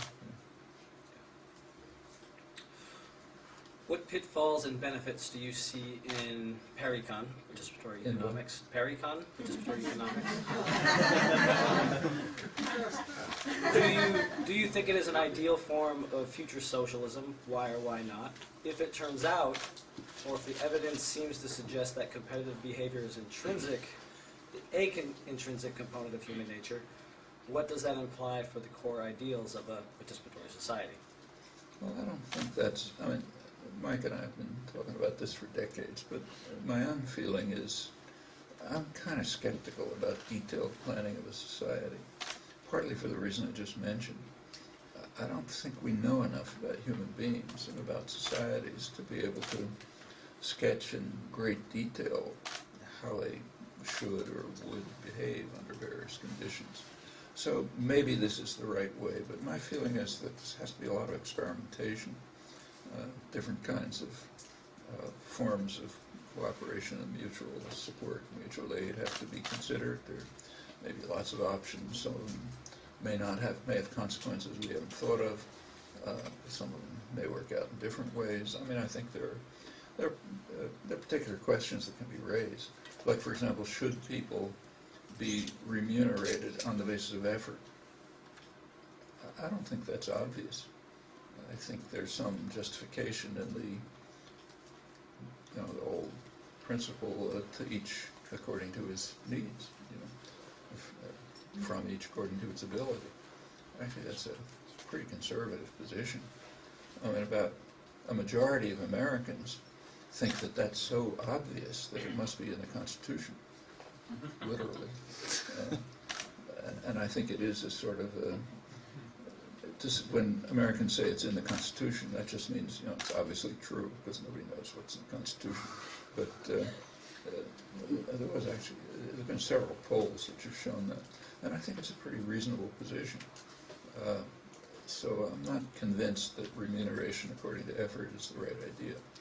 Try it, see, try other things, see, and so on. And exactly what kind of, the idea of distributing work equitably, it's a nice ideal, but I'm not sure it's the right ideal. I mean, it may be that people are just different in the kinds of work that they're happy doing. And it seems to me that's a competing ideal, so you have to ask how to reconcile those two things. And there are a lot of other questions that arise along the way. I don't have answers to them. My feeling is they have to be worked out by experiment. There was a second part to that. What if it turns out, or if the evidence seems to suggest that competitive behavior is an intrinsic component of human nature, what does that imply for this future type of society? I mean, we know that competitive behavior is intrinsic to human nature because people do it. I mean, and we know that cooperation is intrinsic to human nature because people do it. I mean, human nature allows a lot of options. Which ones tend to predominate depends on all sorts of things, including social circumstances, culture, social support, power systems, and so on. I mean, you can't say much about human nature. I mean, we ought to be really cautious about that notion. I mean, of course, there's an intrinsic human nature. There's got to be. Otherwise, we'd be angels. So yes, there's an intrinsic human nature. It's probably highly restricted. There's some domains where we can even learn something about how restrictive it is, and it's very restrictive. We don't see the restrictions because we take it for granted. Like we take it for granted that everybody's kind of like us. How else could you be, you know? But some other creature looking at us would find what we do extremely puzzling. Remember that it's well to remember the history of science. I mean, for about 2,000 years, scientists took it as just obvious that if you detach an apple from a tree, it falls down instead of going up. And if you boil water, the steam goes up, not down. And the reason was obvious, they're going to their natural place. That was considered an answer by scientists for 2,000 years. Not a small amount of time, and not stupid people. Finally, in the 17th century, a few people, like say Galileo, were willing to be puzzled about what seems obvious. Well, as soon as you start being puzzled about what seems obvious, you immediately see we don't understand anything. You know, we don't understand why some things fall down and others go up. And when you start to look into it, you find that other assumptions that were made about it just collapse. Like the idea that rate of fall depends on mass. I mean, that's obvious, you know, except it's false. And it was shown to be false, not as fable indicates, by Galileo dropping balls off the top of the Tower of Pisa. If he tried that, it probably wouldn't have worked. Like most experiments don't work. He showed it by a thought experiment, like most of what he sort of proved. Very ingenious thought experiment, very convincing. But the basic point is that people allowed themselves to be puzzled. They quickly discovered that nothing is understood, and you get the origins of modern science. Well, you know, we haven't yet allowed ourselves to be puzzled about human behavior. We haven't reached the point, psychologically, of the Galilean revolution. We just take for granted that people do the kinds of things they do, and they look like they do, and so on and so forth. But everything about it is quite puzzling when you start thinking about it.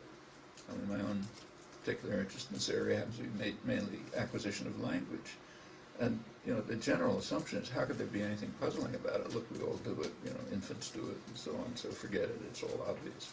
You know, teaching, training, you know, induction, whatever that is, analogy, whatever that is, and so on. Well, that's like pre-Galilean physics. Apples falling to the ground and steam rising. As soon as you allow yourself to be puzzled, you find out it's extraordinarily strange that it happens. And the ways in which it happens show that there's a highly restrictive human nature that leads to a very few options. And the same is true of every domain you look at. Vision, planning, physical growth, social behavior, and so on. There are very few options.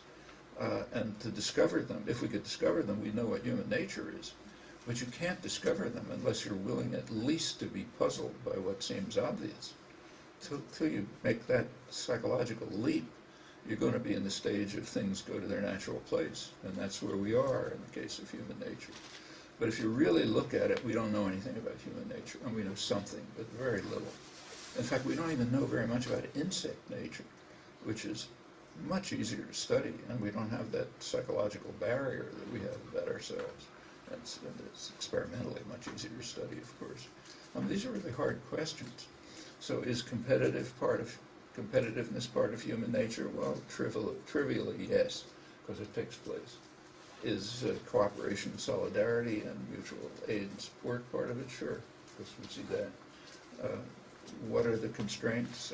How do they show up in different circumstances? I mean, you know, we have experience, intuitive ideas, a little bit of history, but nothing in the way of really serious understanding. So almost anything that's said about human nature, you have to take with an immense grain of salt, because our approach to it is pre-Galilean.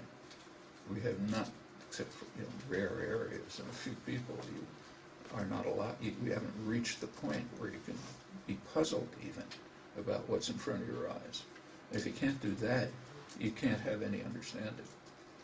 And this is not just true of the general public, it's true of scientists, evolutionary biologists, psychologists, philosophers, and it's across the board. practically the whole intellectual culture, including science, is pre-Galilean when you deal with human nature. I could give you some striking examples, but then we get off into another area. But that's just a hard leap to make. And it's, again, it's well known to us by now, but kind of striking that it took 2,000 years for science to be willing to be puzzled about something as elementary as the fact that stones go down and steam goes up. How can you be puzzled about that? Well, if you can't be puzzled about that, you don't have science. That's the first step. Once you are puzzled, you find quickly that everything you believed about it is wrong.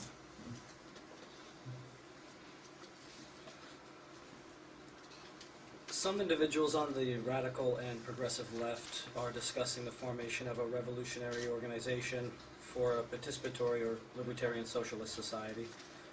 Are there historical examples you would point to in order to illustrate what an effective organization of this kind might look like?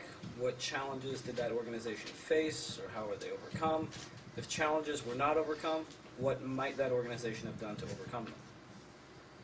Well, the most successful case and the most striking one that I know of in history is the Spanish Revolution in 1936, which I've written about. In 1936, a revolution did occur in large parts of Spain, industrial Catalonia, rural Aragon, other regions. And if you look at it, it looks kind of spontaneous, happened quickly, all of a sudden, as soon as the Franco armies attacked. But of course, it wasn't at all spontaneous. I mean, it had been going on for 50 years.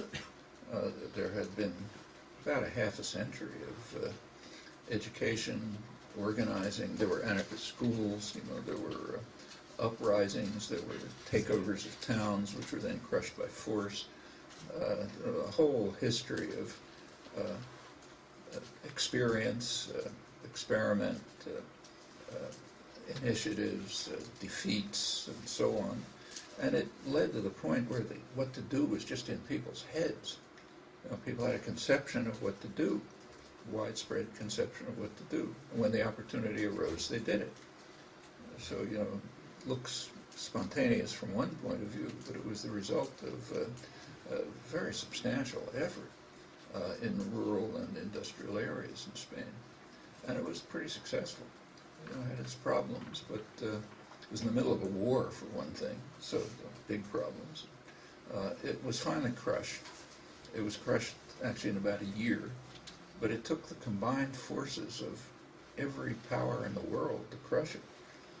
It was crushed by the combined forces of so-called communism, Stalinism, fascism, and the liberal democracies. They disagreed on a lot of things, but they agreed on crushing the Spanish Revolution. And after they had crushed the revolution, they started off on what's called the Spanish Civil War, and it was a question of who would pick up the spoils. When we study it, we study the period after the crushing of the revolution. The first task accepted across the board by the power systems of the world is you got to crush the revolution. We cannot allow self-management, independence, freedom, justice, people taking control of their own lives. That's much too dangerous. Every power system understood this. And it was finally crushed in approximately a year. But it was very successful. And, a lot of flaws, a lot of things were done wrong. It's conceivable that they could have won the war, but it would have had to follow very different tactics. After the revolution was crushed, a popular opposition to the Franco invasion diminished substantially because what people had really wanted was already crushed. So yes, there was resistance to the invasion, but it was kind of like a conventional war. There would have been possible alternatives, and they were suggested. Actually, the most interesting suggestion, which might have worked, was by an Italian anarchist, Camillo Berneri, an Italian anarchist who was in Spain, who suggested an alternative strategy instead of just fighting a war, conventional war. He suggested a strategy which then sounded outlandish, but by now it doesn't sound so outlandish.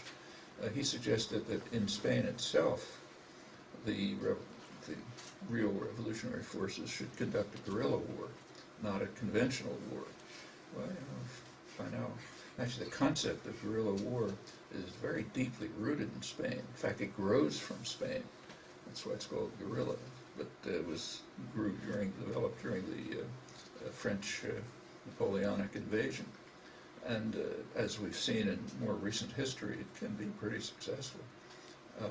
But it was combined with something else.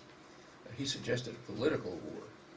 Franco's armies the fascist armies, they were based in North Africa. And they were using mostly what are called Moorish soldiers, North African soldiers from Morocco and Algeria. That was the base, the popular base for Franco's army. So Berneri suggested, there was a revolution going on in North Africa, Abdel Karim revolution. And he suggested supporting the revolution in North Africa, which was trying to break up the colonial system, break it down, and break up, colonial landholding, give land to the peasants, and so on and so forth. He suggested supporting that, which he thought would erode the base of the invading army. Well, that was totally unacceptable to any of the great powers, Stalin, Roosevelt, anybody, of course the fascists, because they're not going to allow the breakdown of imperial systems. So it might not have worked, but it might have worked. In fact, it was the only technique that could have worked.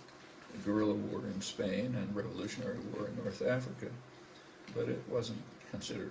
There was too much dedication to state power and to conventional ideas about how to fight wars. So what you get is a conventional war in Spain, which we can read about in history books, which the fascists won. But that's the most successful example I know. There are other cases, but that one's, I think, merits careful study.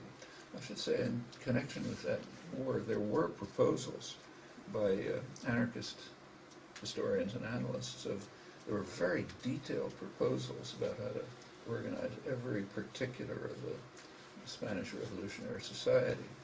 And the most extreme that I know of was by an Argentine anarchist, Abad de Santillan. I think by now his book is probably translated into English. I think it was called After the Revolution or something like that. Probably Haymarket or somebody has it. But I had the same feeling about that I have about Paracon. I think it's just too detailed.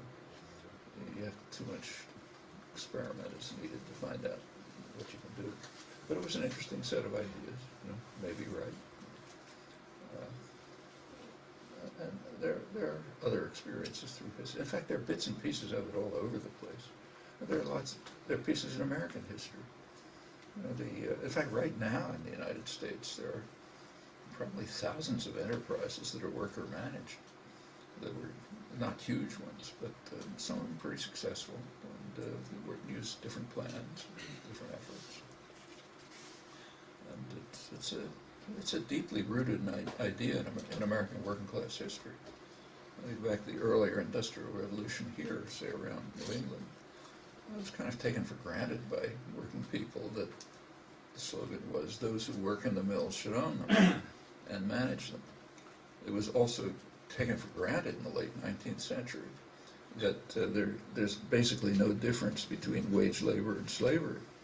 The only difference is that wage labor is temporary, but otherwise it's like slavery. And that's without any influence from Marx or European socialism or anything else. It's just the instinctive, automatic assumption of working people. In fact, it was so widespread that it was a slogan of the Republican Party. It was advocated in the New York Times. Abraham Lincoln held that view. But more significantly, that was the intuitive feeling of working people who were at that point being kind of like driven into the industrial system, which they bitterly opposed. It was taking away their freedom. But they said, wage labor is just slavery. It shouldn't exist. Well, I doubt that these ideas are very are buried very deeply. I mean, of course, there's been a century and a half of efforts to drive such thoughts out of people's minds, but I suspect they're pretty close to the surface, and they can be brought to the surface and used as the basis for experiment and activism and actual, economic building little pieces of it in different parts of the society. Coming back to what we're trying to do here at Z Media Institute, what do you think of today's citizens and activist journalism in confronting the mainstream media and addressing the issues that we've been discussing here today? Like I said, when you talk about human affairs, you either don't know anything or you can produce truisms. The truism in this case is it's critically necessary. I mean, unless there's some way of reaching the public, in fact, even ourselves, with internal debate and discussion, with a kind of an alternative perspective on what the world is like and how it could be, there won't be any steps forward. I mean, going back to the late 19th century, one of the exciting things in the American working class, industrial working class, was that it was full of adversarial journalism. I mean, that's probably the period of the freest press in the United States. Hundreds of newspapers, a lot of them written by working people in factories, and what were called factory girls, young women from the farms who went into the mills, or artisans from Boston that were in the mills and so on. And a very lively, vibrant press. A lot of it is available. It's now available in printed books. You can pick up a lot of it.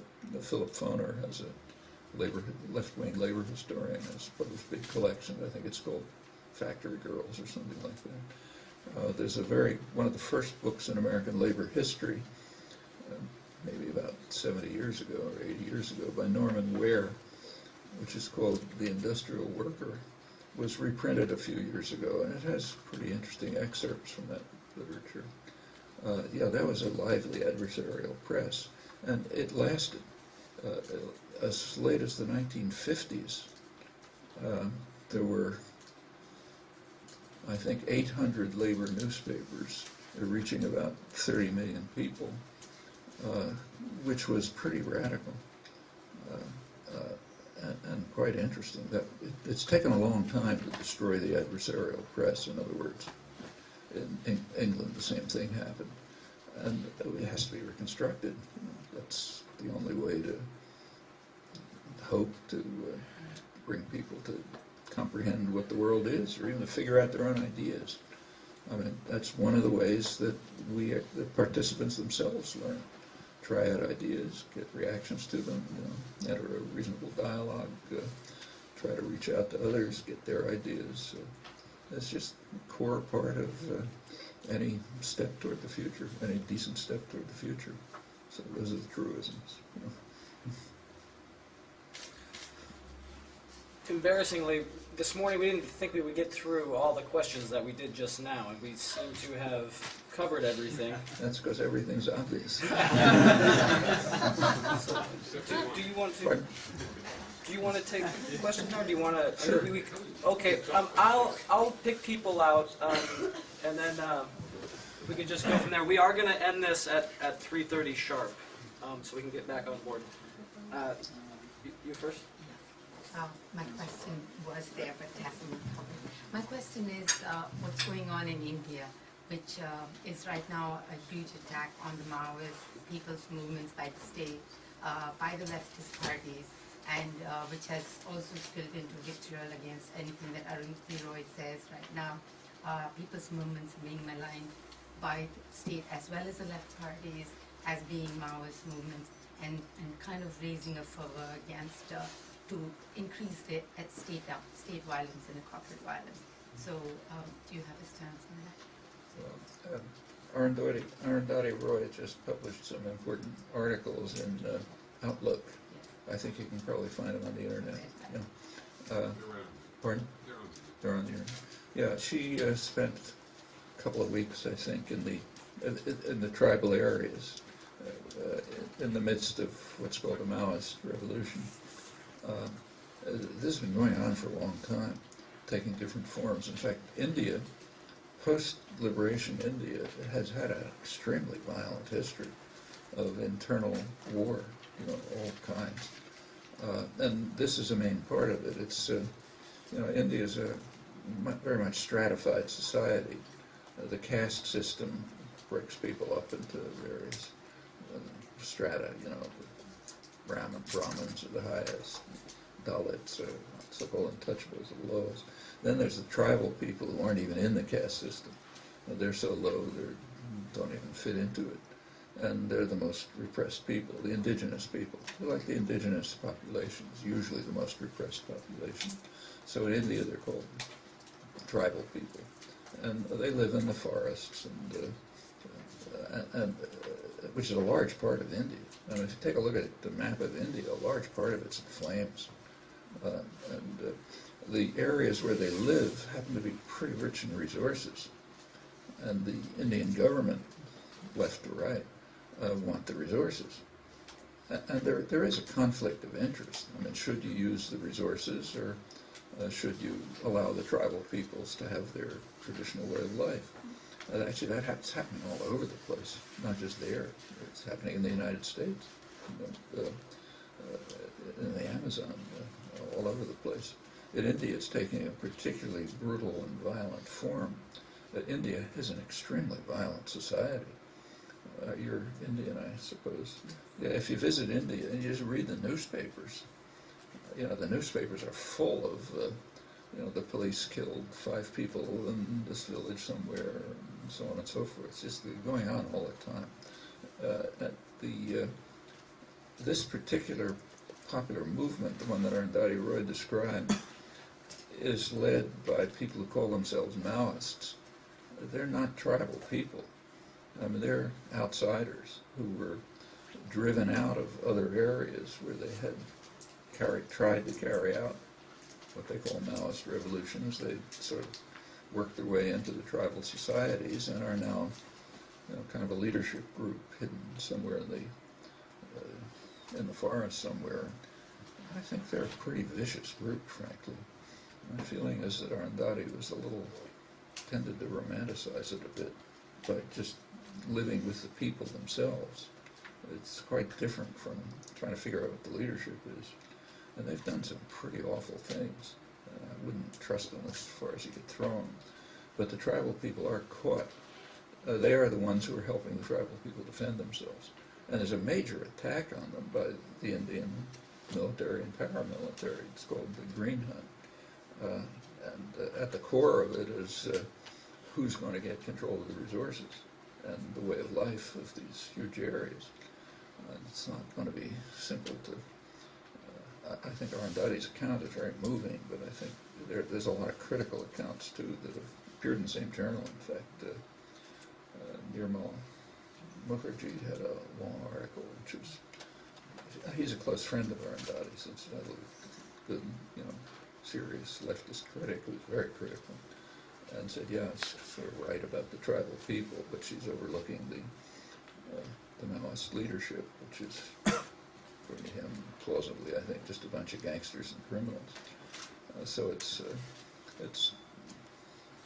not uncommon for popular groups to be trapped into efforts to defend themselves, but led by elements that are pretty vicious, and not the first time in history. I think that's what's happening. It's happening over a large part of India. I mean, India, everything we read about India is, fantastic growth and development. It's going to overtake the United States, and so on and so forth. Shining India, it's called. Well, that's true for, maybe 15% of the population, something roughly like that, which is not a small number of people. That's a couple 100,000 people, so a couple 100 million people, got the wrong number. So that's a big number who have, in fact, been lifted out of poverty by the neoliberal programs, although it actually went before then. However, there's another 800 million or so who are not only not part of this, but are probably declining.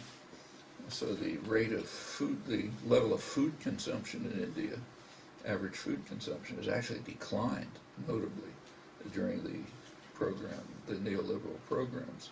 And it's the same policies. The same policies that build those great IT centers and laboratories in Hyderabad, those same policies are taking away rural credit and rural aid centers and irrigation development and so on from the poor farmers right nearby. And in fact, the rate of peasant suicides have been rising about as fast as the number of billionaires. Those are two sides of the program. For the first time in Indian history, there are permanent migrations from the rural areas to the cities. There always were temporary migrations, depending on the monsoon and the harvest and so on and so forth. But now they're permanent migrations. So you go into the big cities like Mumbai, and kind of the most hideous slums you can even imagine if you look at them. And that's all driven in there from rural areas by the same programs that are creating the great IT programs. Just the other face of it. If you look at, take a look at India and the UN Human Development Report. There's an annual study that kind of tries to rank countries in terms of various, pretty sensible measures of human development. The last time I looked, India was about 135th, I think. Not exactly taking over the world. I think it was lower than Laos and Tajikistan. So way down there, and that's very misleading because India is highly inegalitarian. So that means that maybe like 1 billion people are way lower even than that. And there's a sector, the kind we know and the kind we see, who are very rich and very reactionary, incidentally, and closely linked to the U.S., all Silicon Valley and so on. Okay, that's another part of India.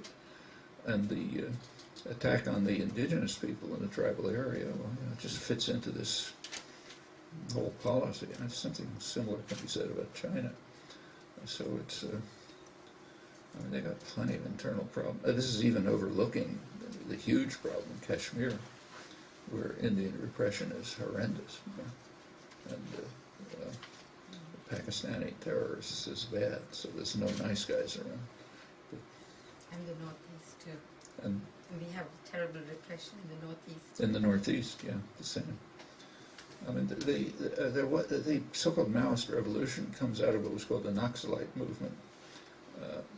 And it's, I don't know if it's been studied very well, maybe it has been, but actually I've seen little pieces of it myself. I once went through West Bengal, which was one of the centers of it, with a friend who's an agricultural economist, V.K. Ramachandran. I don't know if you know him, kind of a left-wing agricultural economist who works in those areas. And we also went with a government representative who happened to be Minister of Finance, I think, his PhD from MIT, who I ran into in the 70s, economics PhD. But we just went around and visited villages, panchayat, kind of self-governing villages. And they're pretty interesting. I mean, we visited them unheralded. They didn't know we were coming. So we just kind of walked in. And one village, as we walked in, they're very poor villages, objectively, but they apparently are really self-managed as far as I could tell. And so we walked into this village, and it happened that there was a village council meeting going on. There's a kind of a council that's making plans and so on. And it was drawn from people of all classes. There didn't seem to be any caste. So one of the people in the council was a tribal woman, for example, which is kind of almost unheard of. Another one was a poor fisherman, and there were others, and there was a lively discussion. It was translated for me. And then afterwards, a couple of them just took us on a walk through the village, and there were some pretty interesting things. For example, we passed by a building, and I asked what it was, and the guy from the village didn't even know what it was, but when we looked into it, it turns out it was a cooperative run by women, a milk cooperative. Apparently, they brought together their family cows or however it works, and they had set up a milk cooperative which was providing a good bit of the village milk. If you go to through the village, you go to places where people are living, it turned out that several families had gotten together with government aid, incidentally, to build wells. There's no water in the village, of course, but they had gotten fairly primitive technology with government assistance, communist government, so that women who do most of the things were able to get together and say 3 or 4 families and dig a well. And they showed us very proudly how you do it. You build your own well, and so on and so forth. So the couple of families had water and went to school. Practically nothing except kids were sitting there and learning. But then, just to get back to the Naxalites, as we were walking through, there was a kind of a big mansion that was sort of burned down, and I asked, "What's that?" And there was a little shuffling of feet and discomfort, and finally they said, "Well, that's where the landlord lived, and we killed him and burned down his house and drove him out." So that's the Naxalite revolution. So I'm sure, this is one experience. I don't draw a lot from it, but I think that's probably true right through the region. And it led to substantial land reform and some big changes. It's now reversing.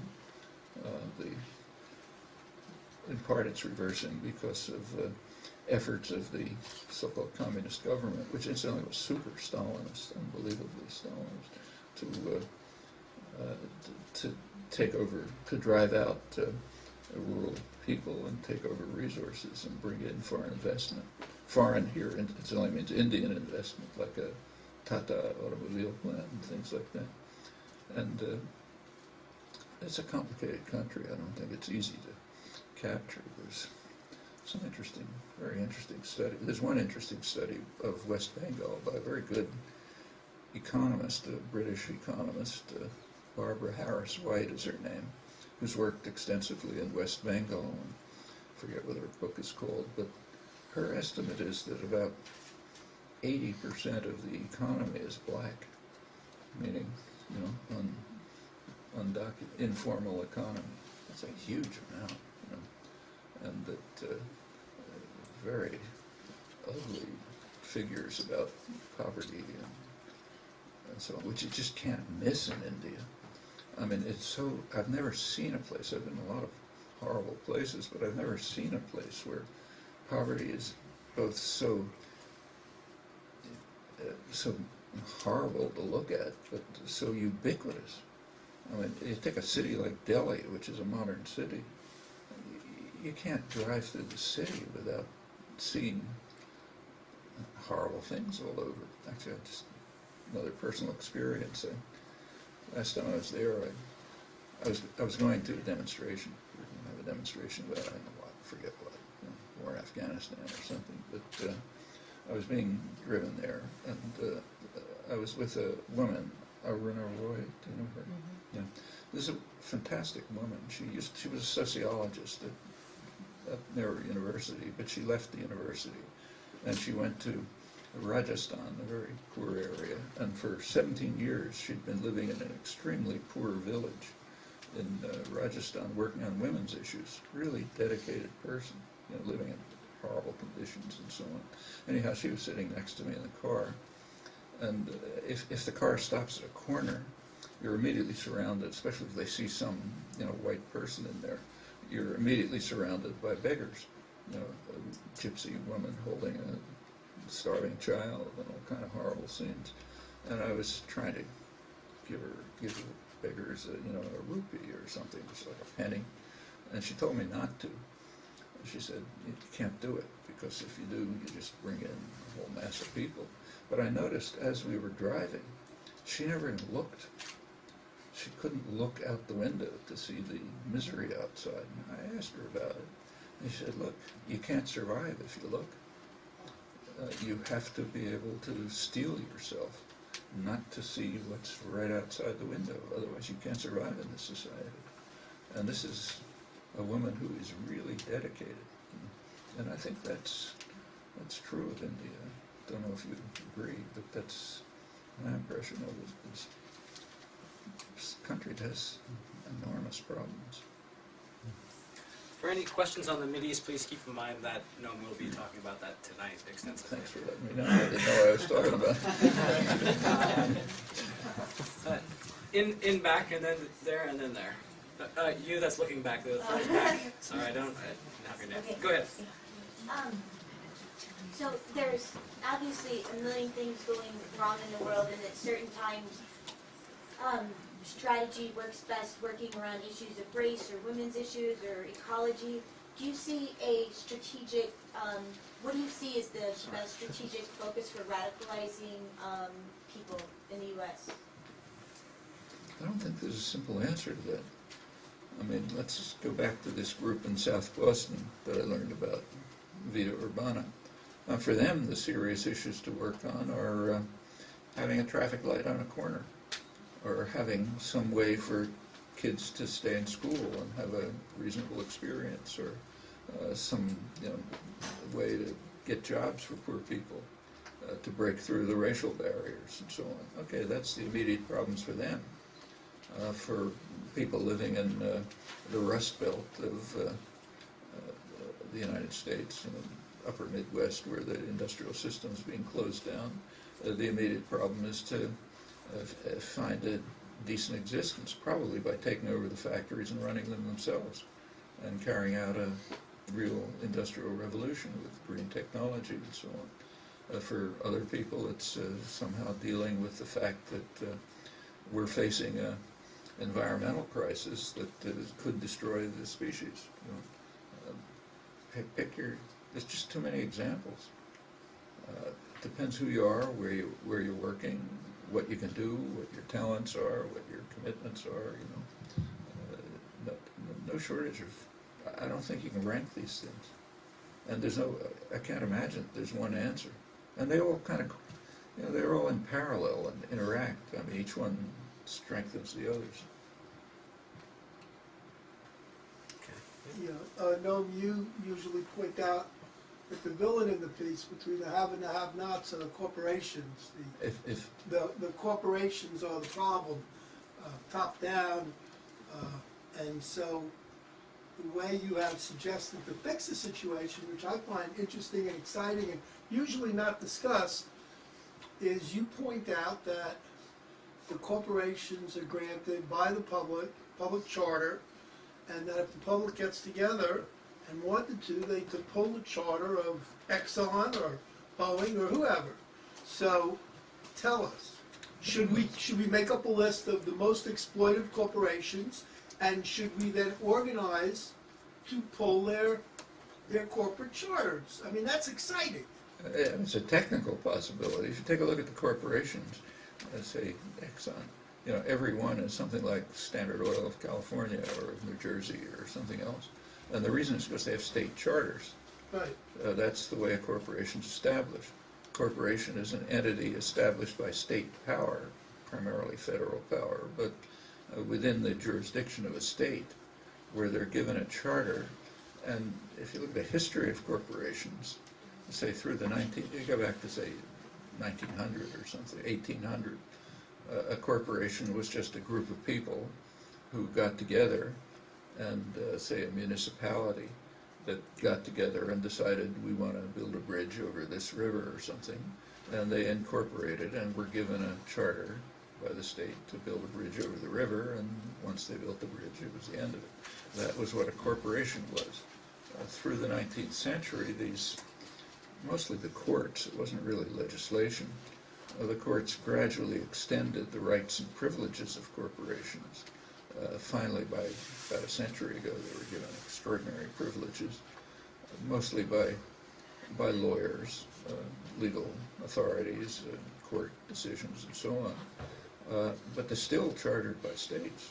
I mean, the reason that there are so many that are incorporated in New Jersey and Delaware is that by the late 19th century, the courts had decided that corporations didn't have to have a fixed purpose, and they could buy into other corporations, and they were given all sorts of other you know, The rights gifts. of persons. Yeah, all kind of, that came later. That was the early 19th century. Yeah, they got the rights of persons, then beyond the rights of persons and so on. But as all of this took place, some states, like New Jersey and Delaware in particular, realized that they could make a killing just in corporate taxes by getting the corporations to move their offices there.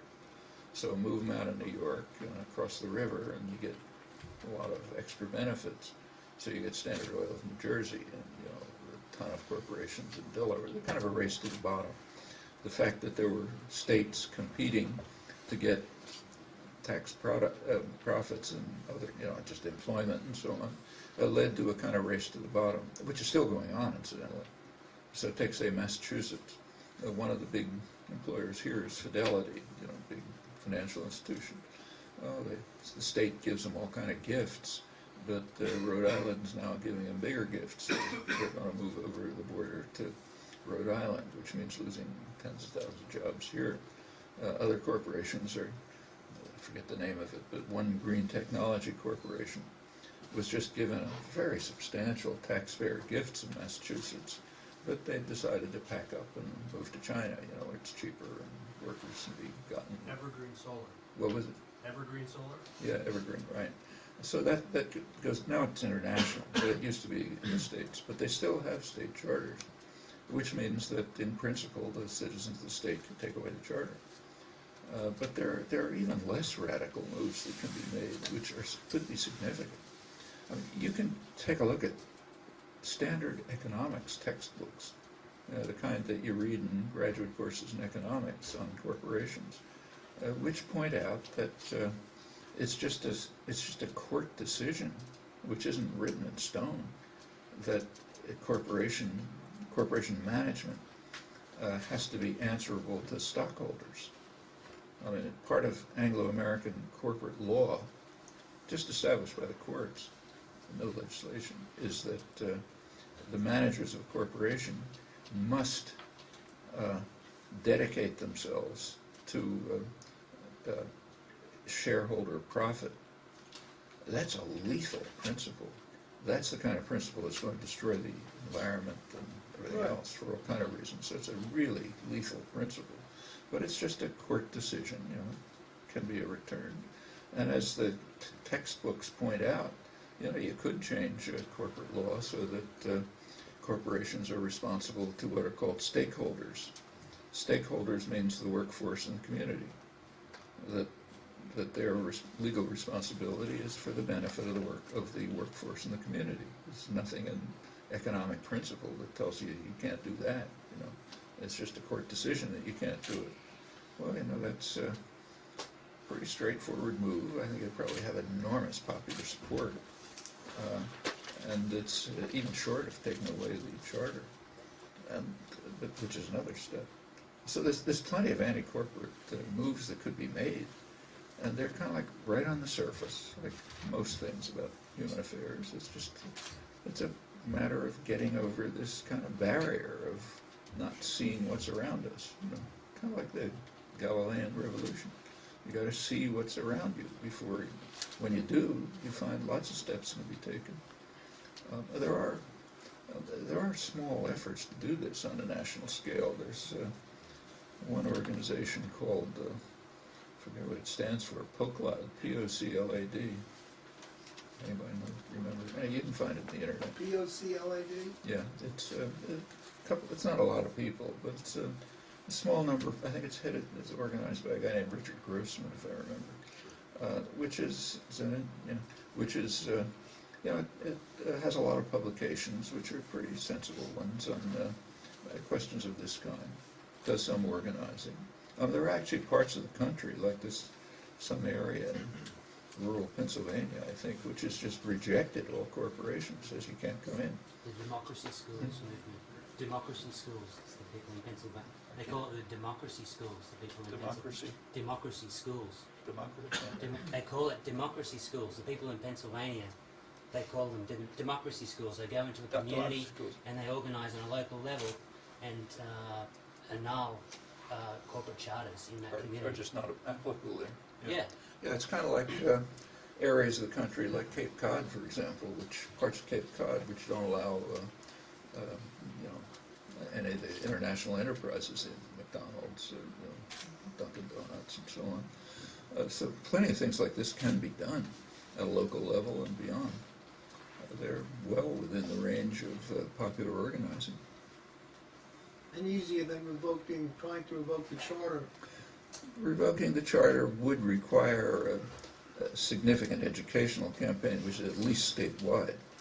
And it would, of course, come up against fantastic business opposition. You know, I mean, try to make any slight change, you immediately get caught up in massive business propaganda about you're going to lose your job, it's going to destroy the economy, and so on. So you got to be prepared for that, and that takes real, you know, real popular roots and organization before you can try to do that. Sounds simple, but you know, when you think about the power structures, it's not simple. You know? You had a question, and then did somebody? Yeah, I think it might be me. You in the back, and then. How do you see climate change refugees and other climate change refugees from like rising waters and other displaced people because of natural disasters affecting the U.S. climate issue or U.S. migration issues? I mean, there are sooner or later going to be large-scale population movements caused by climate change. Some of them will be massive. Like, take, say, Bangladesh. Large parts of Bangladesh should just be inundated if the oceans rise a little bit. And that's hundreds of millions of people. But even short of that, you know, islands are getting inundated. Coastlines are disappearing. And there's droughts. I mean, take, say, Africa. There's droughts all over the place. Those are effects substantially of climate change.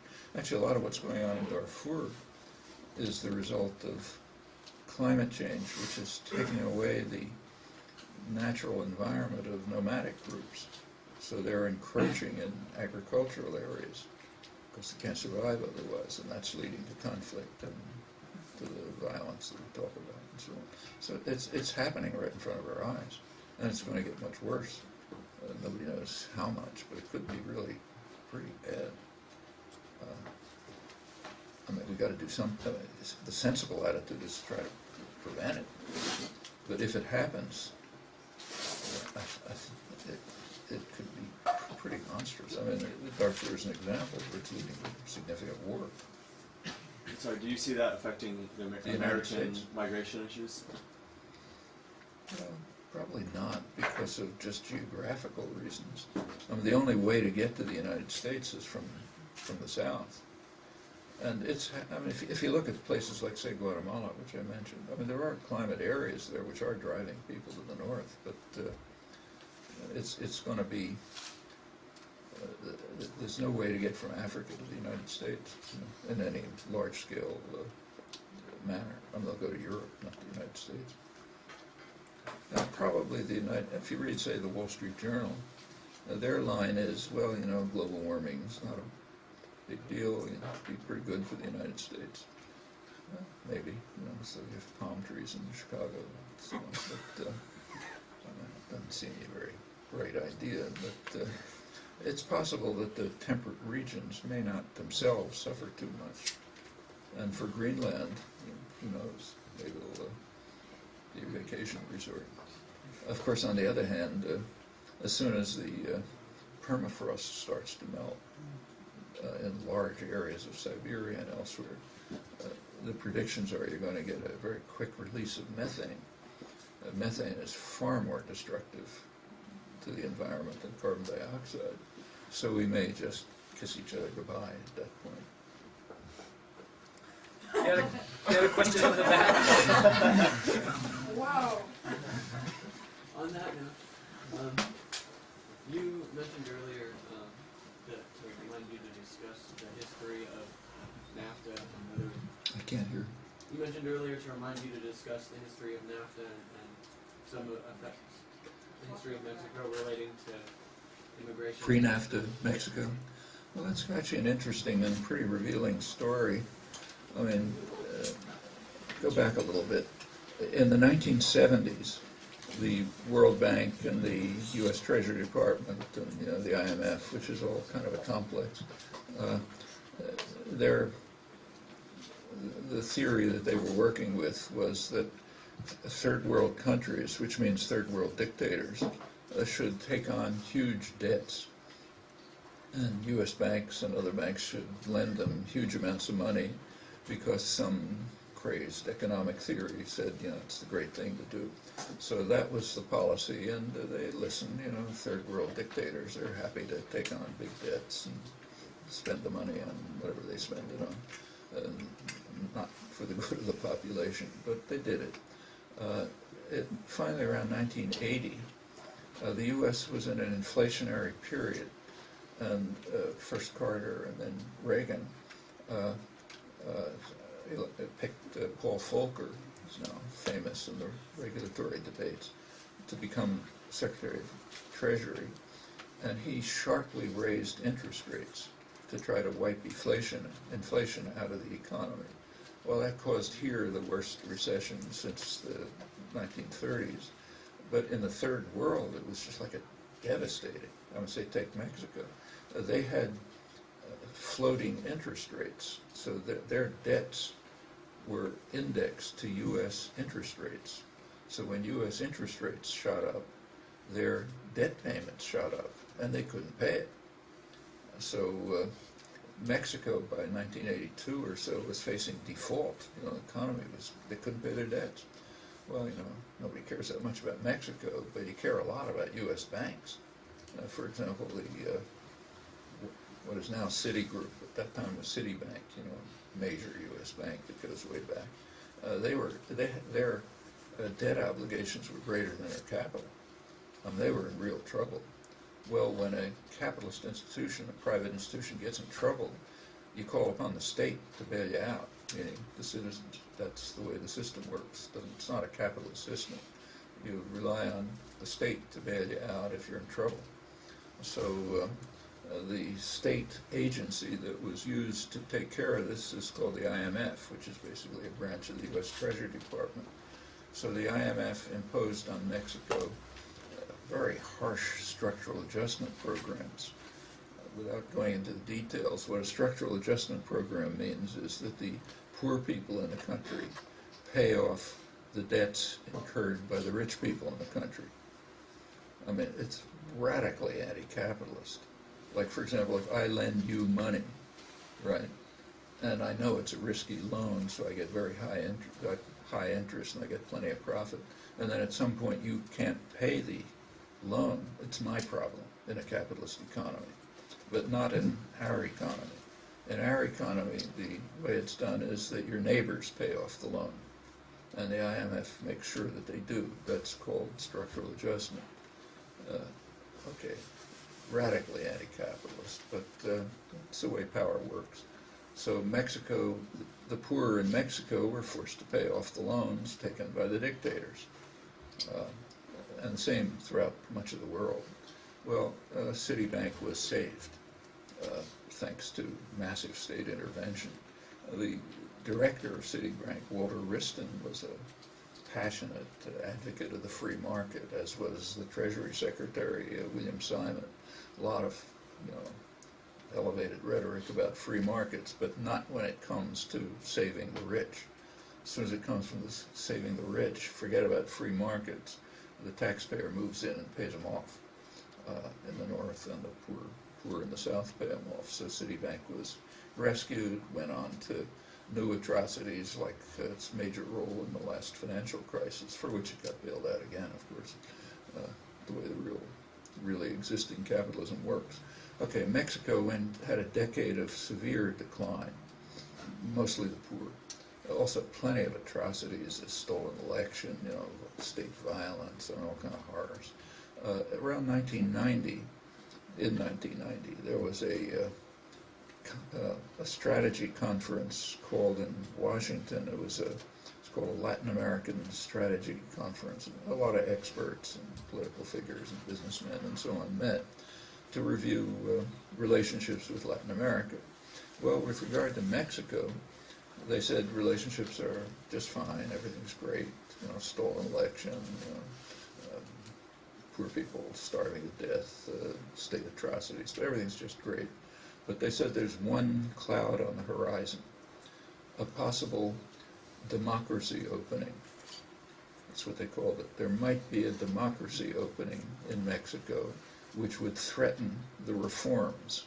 The reforms are the neoliberal programs that were destroying the economy.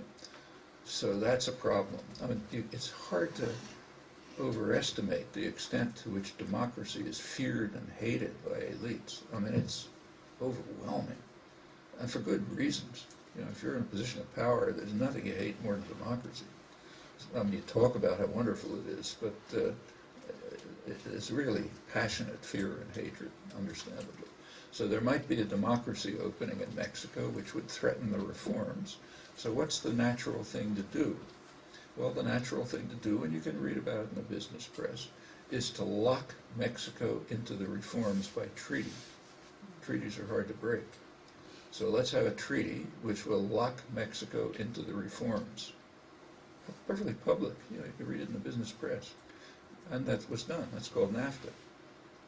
Okay, so NAFTA was an effort to lock Mexico into the reforms, which had devastated the economy for the public, but was really good for the rich. I mean, kind of like India, the number of billionaires shooting up very fast. In fact, one of them, Carlos Slim, one of the biggest crooks in the world, is now the richest person in the world. This year he passed Bill Gates.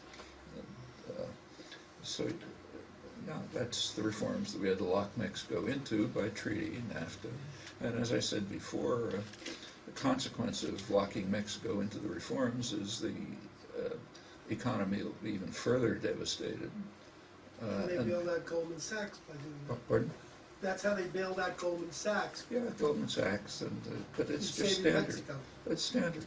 The Citigroup is a particularly interesting example because it goes way back. So now we get the, you get the wall and you get the immigration crisis and so on. I mean, it all ties together. That ought to be the kind of thing that people should study in 6th grade. It's pretty obvious. I mean, there's nothing very profound about this. And the history is very straight, it's very logical. And it's the natural way in which a state capitalist economy would function. We're going to have to wrap it up. Next scheduled workshops begin at 4, and so that's all for now. Please give Noam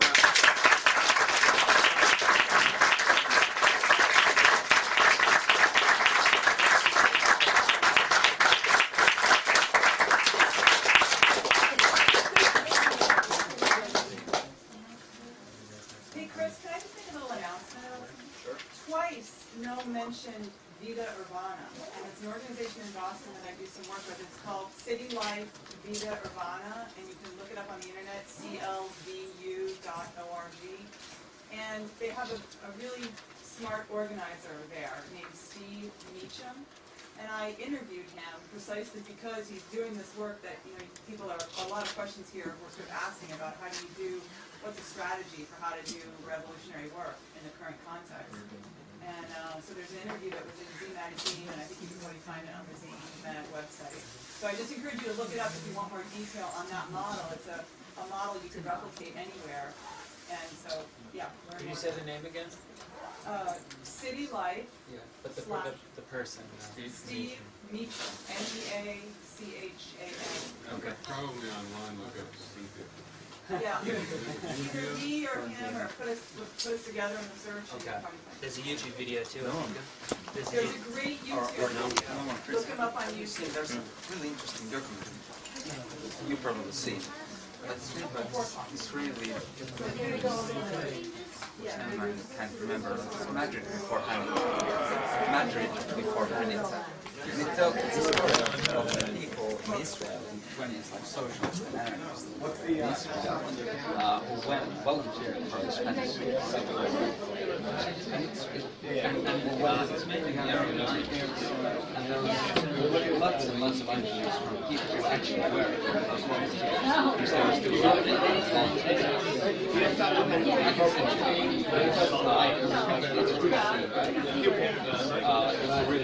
That's going to determine what the goals were. What's that?